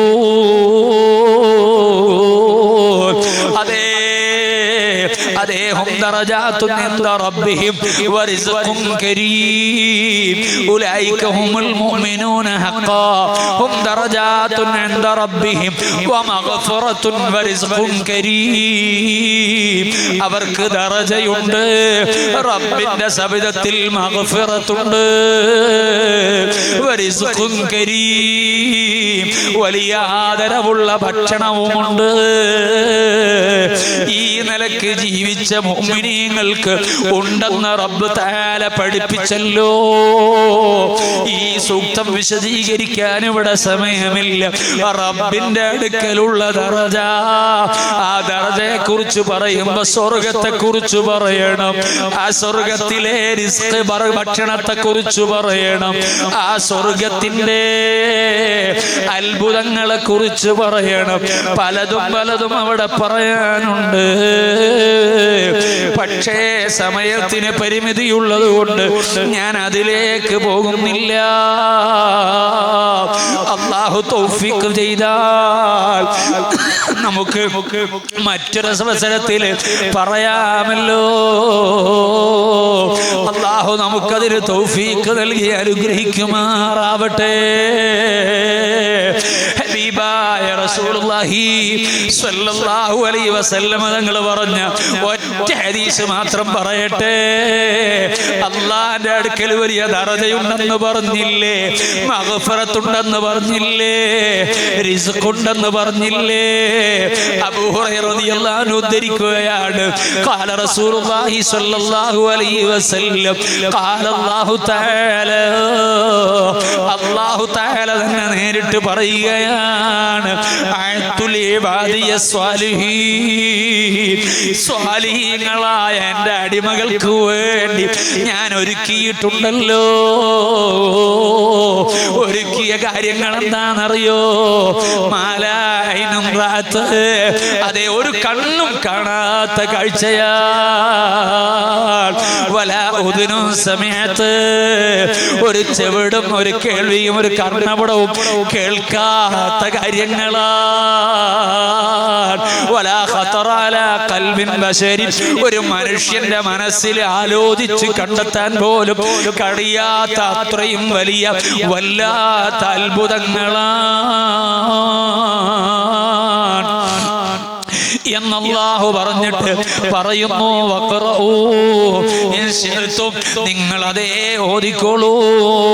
ഫലാ തഅലമു നഫ്സുൻ മാ ഉഖ്ഫിയ ലഹും മിൻ ഖുർറത്തി അയ്യുൻ, ഫലാ തഅലമു നഫ്സുൻ, ഒരു ശരീരവും അറിയുന്നില്ല, മാ ഉഖ്ഫിയ ലഹും, സൃഷ്ടാവായ റബ്ബില്ലേ, റബ്ബിന്റെ മുന്നിൽ എല്ലാം കൊടുത്ത് ചെലവഴിച്ച അടിമയില്ലേ, നിസ്കാരം നിർവഹിച്ച അടിമയില്ലേ, റബ്ബിനെ മഹബത്ത് വെച്ച അടിമയില്ലേ, അല്ലാഹ് എന്ന ജലാലിയത്തിന്റെ ഇസ്മൻ ചൊല്ലി അങ്ങനെ ജീവിച്ച അടിമയില്ലേ, നിസ്കാരം പരമാവധി കൃത്യമായി നിർവഹിക്കാൻ തീരുമാനിച്ച അടിമയില്ലേ, ഉള്ളതിൽ നിന്ന് എല്ലാ ദിവസവും ഒരു സദഖ കൊടുക്കണമെന്ന ഒരു ആദത്ത് ജീവിതത്തിൽ കൊണ്ടു നടക്കുന്ന അടിമയില്ലേ. 300-ൽ പരം കെണിപ്പുകളുണ്ട് ശരീരത്തിന്. ഓരോ കെണിപ്പുകൾക്കും അതേ സദഖയുണ്ടല്ലോ. ആ സദഖ കൊടുക്കാൻ എനിക്ക് പലപ്പോഴും കഴിയില്ല. പക്ഷേ റഹ്മത്തുൽ ലിൽ ആലമീൻ മുഹമ്മദുർ റസൂലുള്ളാഹ് സ്വല്ലല്ലാഹു അലൈഹി വസല്ലം തങ്ങൾ അടിമയായ അനുയായിയായ ഞങ്ങൾക്ക് ഒരു പരിഹാരം പറഞ്ഞു വന്നിട്ടുണ്ടല്ലോ. ഈ 300-ൽ പരം കെണിപ്പുകൾക്കും സദഖ കൊടുക്കാൻ മതിയാകുന്ന വിധത്തിലുള്ള ഒരൊറ്റ മൂലി പറഞ്ഞു തന്നിട്ടുണ്ടല്ലോ. ആ ഒറ്റമൂലി എന്താ? ളുഹാ സമയത്തൊരു 2 റക്അത്ത് നിസ്കാരം ളുഹാ നിസ്കരിക്കലാണ്. ഇന്ന് സദഖയെ കുറിച്ച് പറഞ്ഞു, ഇന്നലെ നിസ്കാരത്തെ കുറിച്ചും പറഞ്ഞു. എന്റെ അമാറത്താകുന്ന നഫ്സിനോടും നിങ്ങളോടും വസിയത്തായി പറയുന്ന രണ്ടാമത്തെ ഒരു കാര്യം എന്തെന്നല്ലേ? മുതല്ലിമീങ്ങളെ, നിങ്ങളെ ജീവിതത്തിനും കണിശമായി കൊണ്ടു നടക്കണം. ഉപ്പമാരെ, അനുജന്മാരെ, ഉമ്മ പെങ്ങന്മാരെ, ഇന്നത്തെ ഇന്നത്തെ ഈ മജ്‌ലിസ് മുതൽ മെനഞ്ഞാന്നത്തെ മജ്‌ലിസ് മുതൽ നമ്മളെ ഇസ്മുൽ ആലം പതിവാക്കുന്ന രീതി നമ്മൾ കൊണ്ടുവന്നിട്ടുണ്ടാകുമല്ലോ. എന്നാൽ ഇന്നത്തെ മജ്‌ലിസ് മുതൽ നമ്മളെ ആദത്താക്കേണ്ട ഒരു കാര്യം ഞാൻ പറഞ്ഞില്ലേ, അല്ലാഹ് തന്ന നിഅമത്ത് കെണിപ്പുകൾ വല്ലാത്തൊരു നിഅമത്താണെന്ന് പറഞ്ഞില്ലേ. ആ കെണിപ്പുകൾക്ക് മുഴുവനും സദഖ കൊടുത്തതിന്റെ സമാനമായി സദഖ കൊടുക്കുന്ന ആ നിലക്ക് അതിന് സമമാകുന്നു. ദുഹാ സമയത്ത് 2 റക്അത്ത് നിസ്കരിച്ചാൽ ദുഹാ നിസ്കാരമില്ലേ, ആ ദുഹാ നിസ്കാരം എൻ്റെ ജീവിതത്തിൽ വേണം. ഈ 10ാം വാർഷിക പ്രഖ്യാപനത്തിന്റെ മജ്‌ലിസിൽ ഒരു 3 ദിവസം അത് പറഞ്ഞ് പിരിയുമ്പോ നിങ്ങളാകുന്ന 100 കണക്കിന് ആളുകളെ ദുആ നിസ്കാരം ആദത്താക്കിയാൽ, ഓ മുതഅല്ലിമീങ്ങളെ, ഖൽബ് കൊണ്ട് സ്നേഹത്തോടെ പറയുകയാണ്, ഖൈറിന്റെ വഴിയിലുള്ളവരല്ലേ നിങ്ങള്, നിങ്ങൾക്ക് ഒരുപാട് സൗകര്യങ്ങളുണ്ടല്ലോ, എളുപ്പമുണ്ടല്ലോ, നിങ്ങൾ അതേ ഇൽമുമായി ബന്ധപ്പെടുന്നവരാണല്ലോ, നിങ്ങൾ പള്ളിയുമായി ബന്ധപ്പെടുന്നവരാണല്ലോ, അത്രയും വലിയ സൗകര്യം അല്ലാഹ് തന്നിട്ട് നമ്മളൊരു ദുആ നിസ്കാരം പതിവാക്കാതിരുന്നാൽ നമ്മുടെ ഇൽമു നാഫിയാകുമോ? റബ്ബ് തന്ന നിഅമത്തിന് ശുക്റുള്ളവരാകുമോ? അതുകൊണ്ട് സർവ്വ മുതഅല്ലിമീങ്ങളും നാളത്തെ പകൽ മുതൽ ദുആ നിസ്കരിക്കുന്നവരാകണം. അതിനുവേണ്ടി ഖൽബ് കൊണ്ട് ഇഖ്ലാസോടെ അസ്മ ചെയ്യണം, നിയ്യത്ത് വെക്കണം. എല്ലാ രക്ഷിതാക്കളും ഉമ്മ-പെങ്ങന്മാരും ജീവിതത്തിൽ എന്തെങ്കിലും ഒരു ഹസനാത്ത് വർദ്ധിക്കണ്ടേ? വയത് കേട്ട് പോയിട്ട് മാത്രം കാര്യമില്ലല്ലോ. പറയുന്ന എന്റെ ജീവിതത്തിലും മാറ്റം വേണം, കേൾക്കുന്ന നിങ്ങളെ ജീവിതത്തിലും മാറ്റം വേണം. ആഖിറതമാനിൽ ജീവിക്കുന്നവരാണ് നമ്മൾ. എന്തെങ്കിലും മുത്തുനബി സല്ലല്ലാഹു അലൈഹി വസല്ലം തങ്ങളുടെ ജീവിതത്തിൽ നിന്ന് പുതുതായ ചില കാര്യങ്ങൾ ചെയ്തു തുടങ്ങിയ, അതുകൊണ്ട് അല്ലാഹു നമ്മെ ഒന്ന് രക്ഷപ്പെടുത്തിയാലോ? മുത്തുനബി സല്ലല്ലാഹു അലൈഹി വസല്ലം തങ്ങൾ നമ്മെ ഒന്ന് കൈപിടിച്ചാലോ? ജീവിതത്തിൽ ഒരുപാട് തെറ്റുകുറ്റങ്ങൾ സംഭവിച്ചവരല്ലേ, ഹറാമ് നോക്കിയിട്ടില്ലേ, ഹറാമിലേക്ക് അതേ ശ്രദ്ധ പോയിട്ടില്ലേ, നാക്കുകൊണ്ട് ഹറാമ് രുചിച്ചവരുണ്ട്, പറഞ്ഞവരുണ്ട്, കണ്ണുകൊണ്ട് ഹറാമ് കണ്ടവരുണ്ട്, കാതുകൊണ്ട് ഹറാമ് കേട്ടുപോയവരുണ്ട്, ഖൽബ് കൊണ്ട് ഹറാമ് കഥേ കൈകളെ കൊണ്ട് ഹറാമ് പിടിച്ചവരുണ്ട്, കാലുകൊണ്ട് ഹറാമിലേക്ക് നടന്നു പോയവരുണ്ട്. സൃഷ്ടിച്ച നാഥന്റെ ഔദാര്യത്തെ മറന്ന് ധിക്കാരം ചെയ്തു പോയ നമുക്ക് ഒരു മാറ്റം വേണ്ടേ? വമഗ്ഫിറത്തും വറിസ്ഖുൻ കരീം, റബ്ബിൽ നിന്ന് മഗ്ഫിറത്ത് വേണ്ടേ, അവന്റെ റിസ്ഖ് വേണ്ടേ? അത് കിട്ടാൻ, അത് ലഭിക്കാൻ മുത്തുനബി സല്ലല്ലാഹു അലൈഹി വസല്ലം തങ്ങൾ പഠിപ്പിച്ച കാര്യത്തിൽ നിന്ന് എന്തെങ്കിലും ഒരു അമൽ നമ്മളൊന്ന് ആദത്താക്കിയാൽ, പതിവാക്കിയാൽ അത് വലിയ ഭാഗ്യമാണ്. അതുകൊണ്ട് എന്റെ അമാറത്താകുന്ന നഫ്സിനോടും നിങ്ങളോടും വസിയത്തായി പറയാനുള്ളത്, ഇനി ഒരൊറ്റ പകലും ദുഹാ സമയം, ആ സമയത്ത് 2 റക്അത്തെങ്കിലും ദുഹാ നിസ്കരിക്കാതെ കടിഞ്ഞു പോകല്ല. മരിക്കുന്നത് വരെ അത് നിർവഹിക്കണം. അല്ലാഹുവേ, സാധുക്കളായ ഞങ്ങൾക്ക് നീ അതിന് തൗഫീഖ് നൽകണേ അല്ലാ, ഭാഗ്യം നൽകണേ അല്ലാ. ഈ സംസാരങ്ങളൊക്കെ ഞങ്ങളുടെ ജീവിതത്തിൽ അസറുള്ള സംസാരമാക്കി തരണേ അല്ലാ. മുഅ്മിനീങ്ങളെ ദീനിന് നല്ലോണം കൊടുക്കണം.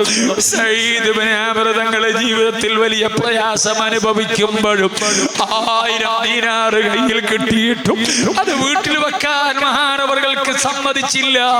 മനസ്സിന് ബേജാറ് വന്നു, വെപ്രാളപ്പെട്ടു പോയി. അത് മുഴുവനും ഫുഖറാക്കൾക്ക് വിതരണം ചെയ്തിട്ടില്ലാതെ മഹാനവറുകൾക്ക് മനസ്സമാധാനം വന്നിട്ടില്ല. അതാണ് മഹാന്മാരെ മഹാന്മാരെ ജീവിതമെങ്കിൽ അവരെ അത്രയൊന്നും നമുക്ക് കഴിയൂലെങ്കിലും കഴിയുന്നത് പോലെ റബ്ബിന്റെ പൊരുത്തത്തിന് സദഖ കൊടുത്തു, നിസ്കാരങ്ങൾ നിർവഹിച്ചു, ഒരു യഥാർത്ഥ വിശ്വാസിയായി ജീവിക്കാൻ ഞാനും നിങ്ങളും സന്നദ്ധമാകണമെന്ന് എന്റെ അന്നാർത്താകുന്ന നഫ്സിനോടും നിങ്ങളോടും വസിയത്തായി ഓർമ്മപ്പെടുത്തി ഞാൻ എന്റെ വാക്കുകൾ അവസാനിപ്പിക്കട്ടെ. അല്ലാഹുവേ, ഞങ്ങളെ ഈ മജ്ലിസ് നീ ദുആക്ക് ഇജാബത്ത് കിട്ടുന്ന മജ്ലിസാക്കി മാറ്റിത്തരണം അല്ലാഹ്. നിന്റെ പരിശുദ്ധ ഖുർആനിലെ ഒരു 3 സൂക്തം ഈ 3 ദിവസത്തിൽ ഞങ്ങൾ പറഞ്ഞു. ഖുർആൻ വലിയ ബറക്കത്തുള്ളതാണ്, വലിയ ആദരവുള്ളതാണ്. ആ കലാമിനോട് അനാദരവായ വല്ല വാക്കോ വല്ല പ്രവൃത്തിയോ ഈ സദസ്സിൽ വെച്ച് ഞങ്ങളിൽ നിന്ന് സംഭവിച്ചിട്ടുണ്ടെങ്കിൽ നീ ഞങ്ങൾക്കത് അഫൂ ചെയ്യണേ റഹ്മാനെ. നീ ഞങ്ങൾക്ക് വിട്ടുപുറത്ത് മാപ്പാക്കി തരണേ റഹ്മാനെ. ഞങ്ങൾ ചിലപ്പോൾ ക്ഷീണിച്ച് ഉറക്കു തൂക്കി പോയിട്ടുണ്ട്. നിന്റെ കലാമിനെ കുറിച്ച് പറയുമ്പോ ഉറക്കാൻ ഞങ്ങൾക്ക് പറ്റൂലല്ലോ. ഞങ്ങളെ കൽവിൽ വേറെ എന്തെങ്കിലും വിചാരങ്ങൾ വന്നിട്ടുണ്ടാകാം.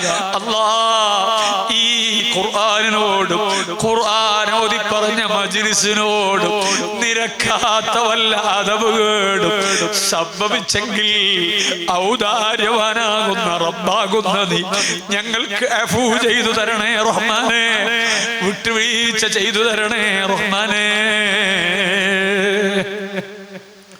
ഇൻഷാ അല്ലാഹ് ദുആ ചെയ്യണം. ഇന്നലെ ഒരു കാമണിക്കൂർ വൈകും. ദുആ ചെയ്ത് പിരിയാം ഇൻഷാ അല്ലാഹ്. ഒരു ഫാത്തിഹയും ഇഖ്ലാസും മഹബത്തും ഓതി ദുആരക്കണം. നമ്മൾ മരിച്ചുപോയ എത്രയോ ആളുകളുണ്ട് നമുക്ക് കടപ്പാടുള്ളവർ. എൻ്റെ ഉമ്മാമ ഉപ്പാപ്പ നമ്മളൊക്കെ ഇങ്ങനെ മുതഅല്ലിമായി വരുമ്പോൾ സന്തോഷത്തോടെ കണ്ടു നിന്നവരാണ്. അല്ലാഹുവിന്റെ ഖബർ സന്തോഷത്തിലാക്കി കൊടുക്കുമാറാവട്ടെ. അതേപോലെ തന്നെ നമ്മുടെ ഓരോരുത്തരുടെയും ഈ സ്ഥാപനവും പള്ളിയൊക്കെ ഉണ്ടാകാൻ കാരണക്കാരായ സന്തോഷത്തോടെ നോക്കി നിന്ന പല ആളുകളും ആലി ഹാജി അല്ലാഹുവിന്റെ ഖബർ സന്തോഷത്തിലാക്കട്ടെ. അതേപോലെ തന്നെ ഹാരിസിന്റെ പിതാവ് അല്ലാഹു ഖബർ സന്തോഷത്തിലാക്കട്ടെ. അങ്ങനെ തുടങ്ങിയിട്ട് ഒരുപാട് ആളുകൾ നമ്മുടെ ഈ പള്ളിയുമായി ബന്ധപ്പെട്ടുകൊണ്ട് തന്നെ അതിന്റെ പരിസരത്തുള്ളവരും ഈ സ്ഥാപനത്തിന്റെ പരിസരത്തുള്ളവരും ഇവിടെയുള്ള ഈ പറമ്പിൽ നിന്ന് തന്നെ മരിച്ചുപോയ നമ്മുടെ പള്ളിയുടെ തൊട്ട അയൽവാസിയായ യൂസുഫ് ക അടക്കം പല ആളുകളും മരിച്ചുപോയവരുണ്ട്. അല്ലാഹുവിന്റെ ഖബർ സന്തോഷത്തിലാക്കട്ടെ. അവരെയും നമ്മയും അല്ലാഹു സ്വർഗ്ഗത്തിൽ ഒരുമിച്ച് കൂട്ടട്ടെ. ഓരോരുത്തരുടെയും പേര് അച്ചറക്കല് പിന്നെ ഹാജിക്ക പേര് ഓർമ്മയില്ല. അല്ലാഹു അവർക്കൊക്കെ ഖൈർ നൽകട്ടെ. ആഖിറം അല്ലാഹു വെളിച്ചമാക്കി സൂപ്പിക്ക അല്ലാഹു ആഖിറം വെളിച്ചമാക്കി കൊടുക്കുമാറാവട്ടെ. നമ്മളെ മമ്മൂക്ക പള്ളിക്ക് വേണ്ടി വല്ലാതെ അധ്വാനിച്ചവരാണ്. ഇപ്പൊ മജ്ലിസിലൊന്നും വരാൻ കഴിയുന്നില്ല. അല്ലാഹു പൂർണ്ണമായ ആഫിയത്ത് നൽകട്ടെ, സുഹത്ത് നൽകട്ടെ. അങ്ങനെ രോഗത്തിലായി കിടക്കുന്നവർ സൂപ്പിക്ക ഞാൻ പറഞ്ഞു വല്ലാതെ പ്രയാസത്തിലാണ്, ഹോസ്പിറ്റലിലാണ്. ഇന്നും വിവരങ്ങൾ ചോദിച്ചു. ആ വിവരങ്ങൾ കേട്ടപ്പോൾ ചികിത്സ എങ്ങനെ ചെയ്യണമെന്ന് അറിയില്ല എന്ന രൂപത്തിലാണ്. വ്യത്യസ്ത രോഗങ്ങളുള്ളത് കൊണ്ട് ഡോസ് കൂടുതൽ കൊടുത്തിട്ട് മരുന്ന് കൊടുക്കാനും പറ്റുന്നില്ല, സർജറിക്കും പറ്റുന്നില്ല. അങ്ങനെയുള്ള പ്രയാസത്തിലാണുള്ളത്. അങ്ങനെയുള്ളൊരു പ്രയാസത്തിലാണ് എന്ന് പറഞ്ഞു. അല്ലാഹുവേ, നീ പൂർണ്ണമായ സലാമത്ത് നൽകണേ റഹ്മാനെ. നിനക്ക് എല്ലാത്തിനും കഴിവുള്ള റബ്ബാണോ നീ. എന്താണോ നീ എത്രയും പെട്ടെന്ന് സലാമത്ത് നൽകി അനുഗ്രഹിക്കണേ റഹ്മാനെ. ആ പിതാവിന്റെ അസുഖം മാറിക്കിട്ടുന്നതിനു വേണ്ടി മുതഅല്ലിമീങ്ങളെ ഭക്ഷണത്തിനു വേണ്ടി ഒരു ചാക്ക് അരി മകൻ ശുഐബ് നൽകി എന്ന് പറഞ്ഞു. അല്ലാഹുവേ, സദഖയിൽ ഏറ്റവും ഫضലുള്ള സദഖ പറയാൻ സമയമില്ലാത്തതുകൊണ്ട് ഞാൻ അതിലേക്ക് പോയിട്ടില്ല. ഭക്ഷണം കഴിപ്പിക്കലാണ് എന്ന് ഹബീബായ മുഹമ്മദ് റസൂലുള്ളാഹി സ്വല്ലല്ലാഹു അലൈഹി വസല്ലം തങ്ങൾ പറഞ്ഞിട്ടുണ്ട്. ആ വലിയ ഫضലുള്ള സദഖയാണ് ആ അരി കൊടുത്തു എന്നുള്ളത്. ആ സദഖയുടെ ഹക്ക് കൊണ്ട് ബറക്കത്ത് കൊണ്ട് പടച്ച റബ്ബേ സൂപ്പിക്കയുടെ അളാപ്പയുടെ എല്ലാ സുഖങ്ങളും നീ പൂർണ്ണമായി മാറ്റിക്കൊടുക്കണം റഹ്മാനെ. അങ്ങനെ സുഖമില്ലാത്തവരുണ്ട്, അതേപോലെ തന്നെ മരിച്ചുപോയവരുണ്ട്. എല്ലാവർക്കും വേണ്ടി ദുആ ചെയ്യണം. പ്രിയപ്പെട്ട മകൻ മുഹമ്മദ് സിനാൻ അടക്കം അല്ലാഹു അവരുടെയൊക്കെ ഖബർ സന്തോഷം സന്തോഷത്തിലാക്കട്ടെ. നമ്മുടെ ഒക്കെ കുടുംബങ്ങളിൽ നിന്ന് മരിച്ചുപോയ എല്ലാവർക്കും വേണ്ടി ഒരു സദഖ നമ്മൾ ചെയ്യാണ്. അതൊരു ഫാത്തിഹ, ഇഖ്ലാസ്, മുഅവ്വദത്തീൻ ഓതിയിട്ടില്ല, ഹദിയാണ്. നേരത്തെ തന്ന കവറിൽ നിങ്ങൾ നല്ല സംഭാവന ചെയ്യണം. ഈ ഖുർആനിന്റെ ഉപദേശത്തെ സ്വീകരിക്കുന്നു. ഹബീബായ റസൂലുള്ളാഹി സ്വല്ലല്ലാഹു അലൈഹി വസല്ലം തങ്ങളുടെ വാചകത്തെ സ്നേഹിച്ചുകൊണ്ട് അവിടുന്ന് പഠിച്ചതിനെ ഇത്തിബാ ചെയ്തുകൊണ്ട് അല്ലാഹു തന്ന നിഅമത്തിൽ നിന്ന് നല്ലോണം കൊടുത്തോളി. അല്ലാഹു വെറുതെ ആക്കൂല. അല്ലാഹു ഖൈർ നൽകുമാറാവട്ടെ. എല്ലാം മനസ്സിൽ ഉദ്ദേശിച്ച് ഒരു ഫാത്തിഹ, ഇഖ്ലാസ്, മുഅവ്വദത്തീൻ ഓതി ഇൻഷാ അല്ലാഹ് പെട്ടെന്ന് ദുആ ചെയ്ത് നമുക്ക് പിരിയാം. കഴിഞ്ഞ 2 ദിവസവും വൈകാതെ തന്നെ നിർത്തിയിട്ടുണ്ട്. ഇന്ന് നാളെ കുറച്ചുകൂടെ നേരത്തെ നിൽക്കാനാണ് സാധ്യത. കാരണം പേരോട് ഉസ്താദ് മഗ്‌രിബിന് തന്നെ വന്നിട്ട് 9 മണി ആയാൽ ഉസ്താദ് പോകും. അല്ലെ, പോയാലും 9:30 മണി വരെ ഉണ്ടാവുള്ളൂ. കാരണം 6 അബ്ദുൽ ഖാദർ ഉസ്താദ് നബ്ബറല്ലാഹു മർഖദഹു ഉസ്താദിന്റെ ആണ്ട് അനുസ്മരണ പരിപാടിയാണ് പുല്ലൂക്കര. ഇവിടെയാണ് നമുക്ക് ഡേറ്റ് ആദ്യം തന്നത്. അതേസമയം പുല്ലൂക്കർ ഉസ്താദിന്റെ ആണ്ടിന് വേണ്ടി പിന്നെ ആ ദിവസം പറ്റുമെന്ന് ചോദിച്ചാല് ഉസ്താദിന്റെ ആണ്ടല്ലേ, ശിഷ്യന്മാർക്ക് പറ്റൂല എന്ന് പറയാൻ കഴിയില്ല. അതുകൊണ്ട് അതവ് മാനിച്ചിട്ട് ഒന്ന് വന്നു പോകും എന്ന നിലക്ക് അവരോട് പറഞ്ഞിട്ടുണ്ട്. ഇവിടെ മഗ്‌രിബിന് തന്നെ വന്നിട്ട് 9 മണി വരെ എന്തായാലും ഞാൻ വയത് പറഞ്ഞു തരാം എന്നും പറഞ്ഞിട്ടുണ്ട്. അപ്പൊ ഒരു 7:30 മണി മുതൽ 1.5 മണിക്കൂർ ഉസ്താദിന്റെ വയത് 9 മണി വരെ തന്നെ ആയാൽ തന്നെ കിട്ടും. അത് 9:30 ആയി കിട്ടിയാൽ അൽഹംദുലില്ലാഹ് സന്തോഷാണ്. അല്ലാഹു ആക്കി തരട്ടെ. അപ്പൊ ആ നിലക്ക് നേരത്തെ തന്നെ തുടങ്ങും. നമ്മുടെ പ്രവർത്തകരൊക്കെ ഇന്നും ഇന്നലെയും മിഞ്ഞാന്നൊക്കെ നമ്മൾ നാട്ടുകാരന്നെ വയതാണ്. അതേസമയം ഉസ്താദ് എന്ന് പറഞ്ഞാൽ ഈ പ്രസ്ഥാനത്തിന്റെ അജീയമായ നേതൃത്വമാണ്. നമുക്ക് ഒരുപാട് ദീനിയായ ഖിദ്മത്തിന് നേതൃത്വം നൽകുന്ന ആരാണ്. ഓടി നടന്നുകൊണ്ട് ഞാൻ അത്ഭുതപ്പെട്ടു പോയി. ഇന്നലെ രാവിലെ ഞാൻ ബുഖാരിയിലേക്ക് പോയി. ബുഖാരിയിലേക്ക് പോകുമ്പോൾ ഉസ്താദിന് ഇന്നലെ ബുഖാരിയിൽ ഒരു സെഷൻ ഉണ്ട്. ആ സെഷൻ ഉള്ളതുകൊണ്ട് ഉസ്താദിനോട് അതിനെക്കുറിച്ചൊന്ന് സംസാരിക്കാൻ വേണ്ടി പോയതാ. ആ പോയ സമയത്ത് സുബ്ഹാനല്ലാഹ് നോക്കുമ്പോ ഇന്ന് മെഞ്ഞാന്ന് രാത്രി മലപ്പുറത്ത് നിന്ന് ആദർശ സമ്മേളനം കഴിഞ്ഞിട്ട് രാത്രി 1 മണിക്കാണ് സിറാജുൽ ഹുദയിൽ എത്തുന്നത്. പിറ്റേ ദിവസം അവതരിപ്പിക്കേണ്ട വിഷയം നോക്കി കഴിയാത്തത് കൊണ്ട് 1 മണിക്ക് വന്ന ഉസ്താദ് 2:30 മണി വരെ ആ സമയത്ത് കിതാബ് നോക്കിയിരുന്നു. എന്നിട്ട് ആ വിഷയം നോക്കി തീരാത്തത് കൊണ്ട് ഞാൻ ബുഖാരിയിലേക്ക് പോകുന്ന സമയത്ത് ഉസ്താദിനെ കണ്ടിട്ടൊന്ന് പോകാന്ന് വിചാരിച്ച് പോയി നോക്കുമ്പോ ഉറക്കിന്റെ ചടപ്പൊക്കെ ഉണ്ട്. ആ സമയത്ത് സുബഹിക്ക് ശേഷം രാവിലെ വീണ്ടും കിതാബ് നോക്കുകയാണ്. അവിടെ പരിപാടിയുടെ സമയത്തിന് വേണ്ടി എത്തുന്ന സമയത്ത് വിളിച്ചപ്പോ കുറച്ച് ലേറ്റ് ആണ്. അപ്പൊ ഇസാഖ് സഖാഫിയോട് ചോദിച്ചു, എന്തേ വൈകിയത്? ഒന്നുമില്ല, നിങ്ങള് നോക്കാൻ കുറെ സാധനം കൊടുത്തിട്ടില്ല, അത് നോക്കിയിട്ട് 12 മണി വരെ സമയമായി പോയി. അപ്പൊ എന്ത് ചെയ്തില്ല, ഇങ്ങനെ ഇറങ്ങാൻ പറ്റിയില്ല എന്ന് പറഞ്ഞു. ആ നിലക്ക് ദീനിനു വേണ്ടി, സുന്നത്ത് ജമാഅത്തിന് വേണ്ടി വല്ലാതെ അധ്വാനിച്ച് ഈ ദീനിനെ നിലനിർത്താൻ വേണ്ടി ജിഹാദ് ചെയ്യുന്ന ഒരു വ്യക്തിത്വമാണ് ആദരണീയരായ ഉസ്താദ് അവറുകൾ. ആ ഉസ്താദ് അവറുകൾ നമ്മുടെ ഈ സ്ഥാപനത്തിന്റെ 10ാം വാർഷികം പ്രഖ്യാപിക്കുന്നതിന് വേണ്ടി വരുമ്പോ നമ്മളൊക്കെ കൃത്യസമയത്ത് തന്നെ എത്തിച്ചേരണം. ഒരു പ്രസ്ഥാനത്തിന്റെ വലിയ നേതൃത്വം എന്ന അർത്ഥത്തിൽ എല്ലാ ആളുകളും പരമാവധി നാളെ ഉസ്താദ് വരുന്ന കാര്യം ഒന്ന് അറിയിച്ചുകൊണ്ട് എല്ലാവരെയും നേരത്തെ തന്നെ എത്തിക്കാൻ വേണ്ടി ശ്രദ്ധിക്കുകയും ശ്രമിക്കുകയും ചെയ്യണം എന്നുകൂടെ ഓർമ്മപ്പെടുത്തി അല്ലാഹു ഉസ്താദ് അവർക്ക് ആഫിയത്തുള്ള ദീർഘായുസ്സ് നൽകി അനുഗ്രഹിക്കുമാറാവട്ടെ. അൽ ഫാത്തിഹ. അഊദു ബില്ലാഹി മിനശ് ശൈത്വാനിർ റജീം. ബിസ്മില്ലാഹിർ റഹ്മാനിർ റഹീം. അൽഹംദുലില്ലാഹി റബ്ബിൽ ആലമീൻ അർറഹ്മാനിർ റഹീം മാലികി യൗമിദ്ദീൻ. إياك نعبد وإياك نستعين اهدنا الصراط المستقيم صراط الذين أنعمت عليهم غير المغضوب عليهم ولا الضالين رب اغفر لي آمين. بسم الله الرحمن الرحيم. قل هو الله أحد الله الصمد لم يلد ولم يولد ولم يكن له كفوا أحد. بسم الله الرحمن الرحيم. قل هو الله أحد الله الصمد لم يلد ولم يولد ولم يكن له كفوا أحد. بسم الله الرحمن الرحيم. قل هو الله أحد الله الصمد لم يلد ولم يولد ولم يكن له كفوا أحد. بسم الله الرحمن الرحيم. قل أعوذ برب الفلق من شر ما خلق ومن شر غاسق إذا وقب ومن شر النفاثات في العقد من شر حاسد إذا حسد بسم الله الرحمن الرحيم قل أعوذ برب الناس ملك الناس إله الناس من شر الوسواس الخناس الذي يوسوس في صدور الناس من الجنة والناس. ഉപ്പാക്ക് ഷുഗർ കാരണം വിരൽ എടുത്തു. ഇപ്പൊ കാല് മുഴുവനായിട്ട് മുറിക്കണമെന്ന് ഡോക്ടർമാർ ആവശ്യപ്പെടുകയാണ്. പരിഹാരം കിട്ടാൻ വേണ്ടി ദ്വാരക്കണം. നമ്മളെ ഈ സ്ഥാപനത്തിൽ പഠിച്ചുപോയ ഒരു പൂർവ്വ വിദ്യാർത്ഥി പ്രത്യേകം ദ്വാരക്കാൻ വേണ്ടി പറഞ്ഞു. അള്ളാഹു ആ പിതാവിന് പൂർണ്ണമായ സലാമത്തും ആഫിയത്തും സിഹത്തും നൽകട്ടെ. അതുപോലെ സിറാജുൽ ഹുദയിൽ പഠിച്ചുപോയ ഒരു വിദ്യാർത്ഥി, ആ വിദ്യാർത്ഥിയുടെ പിതാവ് കരള് വീക്കായി, കരള് മാറ്റിവെക്കലേ നിവൃത്തിയുള്ളൂ എന്ന് പറഞ്ഞപ്പോ കരളിന് പ്ലാന്റേഷൻ ചെയ്യാൻ തീരുമാനിച്ചു. സർജറി കഴിഞ്ഞു. മകനാകുന്ന അവിടെ പഠിച്ച കുട്ടിയുടെ തന്നെ കരളാണ് എന്ത് ചെയ്തിട്ടുള്ളത്, കൊടുത്തിട്ടുള്ളത്. കരള് വളരും എന്നാണ് ശാസ്ത്രം പറയുന്നത്. അള്ളാഹു ആ സർജറി പൂർണ്ണമായി വിജയിപ്പിക്കട്ടെ. ആ കുട്ടിക്കും ആ കരളിന് വളർച്ച നൽകിയിട്ട് അള്ളാഹു നല്ല ആഫിയത്ത് നൽകട്ടെ. അങ്ങനെ വലിയ പ്രയാസങ്ങൾ പറഞ്ഞു. എന്നെ ബന്ധത്തില് ഒരു ചെറുപ്പക്കാരൻ ക്യാൻസർ ബാധിച്ചു. ട്രീറ്റ്മെന്റ് ഒക്കെ ചെയ്തു, കീമോ ഒക്കെ ചെയ്തു. ഒരു നിവൃത്തിയില്ല. അവസാനം മജ്ജ മാറ്റി വെക്കണം, അതേ നിവൃത്തിയുള്ളൂ എന്ന് പറഞ്ഞു. അത് ചെയ്യാൻ മനസ്സിന് ധൈര്യമില്ല. അദ്ദേഹം ഒന്ന് ഹജ്ജിന് പോകാൻ വേണ്ടി തീരുമാനിച്ചു. ഒക്കെ റാഹത്താകാൻ വേണ്ടി എന്ന നിയ്യത്തിൽ ഹജ്ജിന് പോകാൻ വേണ്ടി തീരുമാനിച്ചു. 2 കാരണങ്ങളെ കൊണ്ടാണ്. ഇനി ഹജ്ജിന് പോകാൻ കഴിയോ ഇല്ലയോ എന്ന് അറിയില്ല എന്നതും കൂടെ ഉദ്ദേശിച്ചുകൊണ്ടാണ്. അള്ളാഹു ആ ചെറുപ്പക്കാരന്റെ അസുഖം പൂർണ്ണമായി ശിഫയാക്കി കൊടുക്കട്ടെ, ആഫിയത്ത് കൊടുക്കട്ടെ.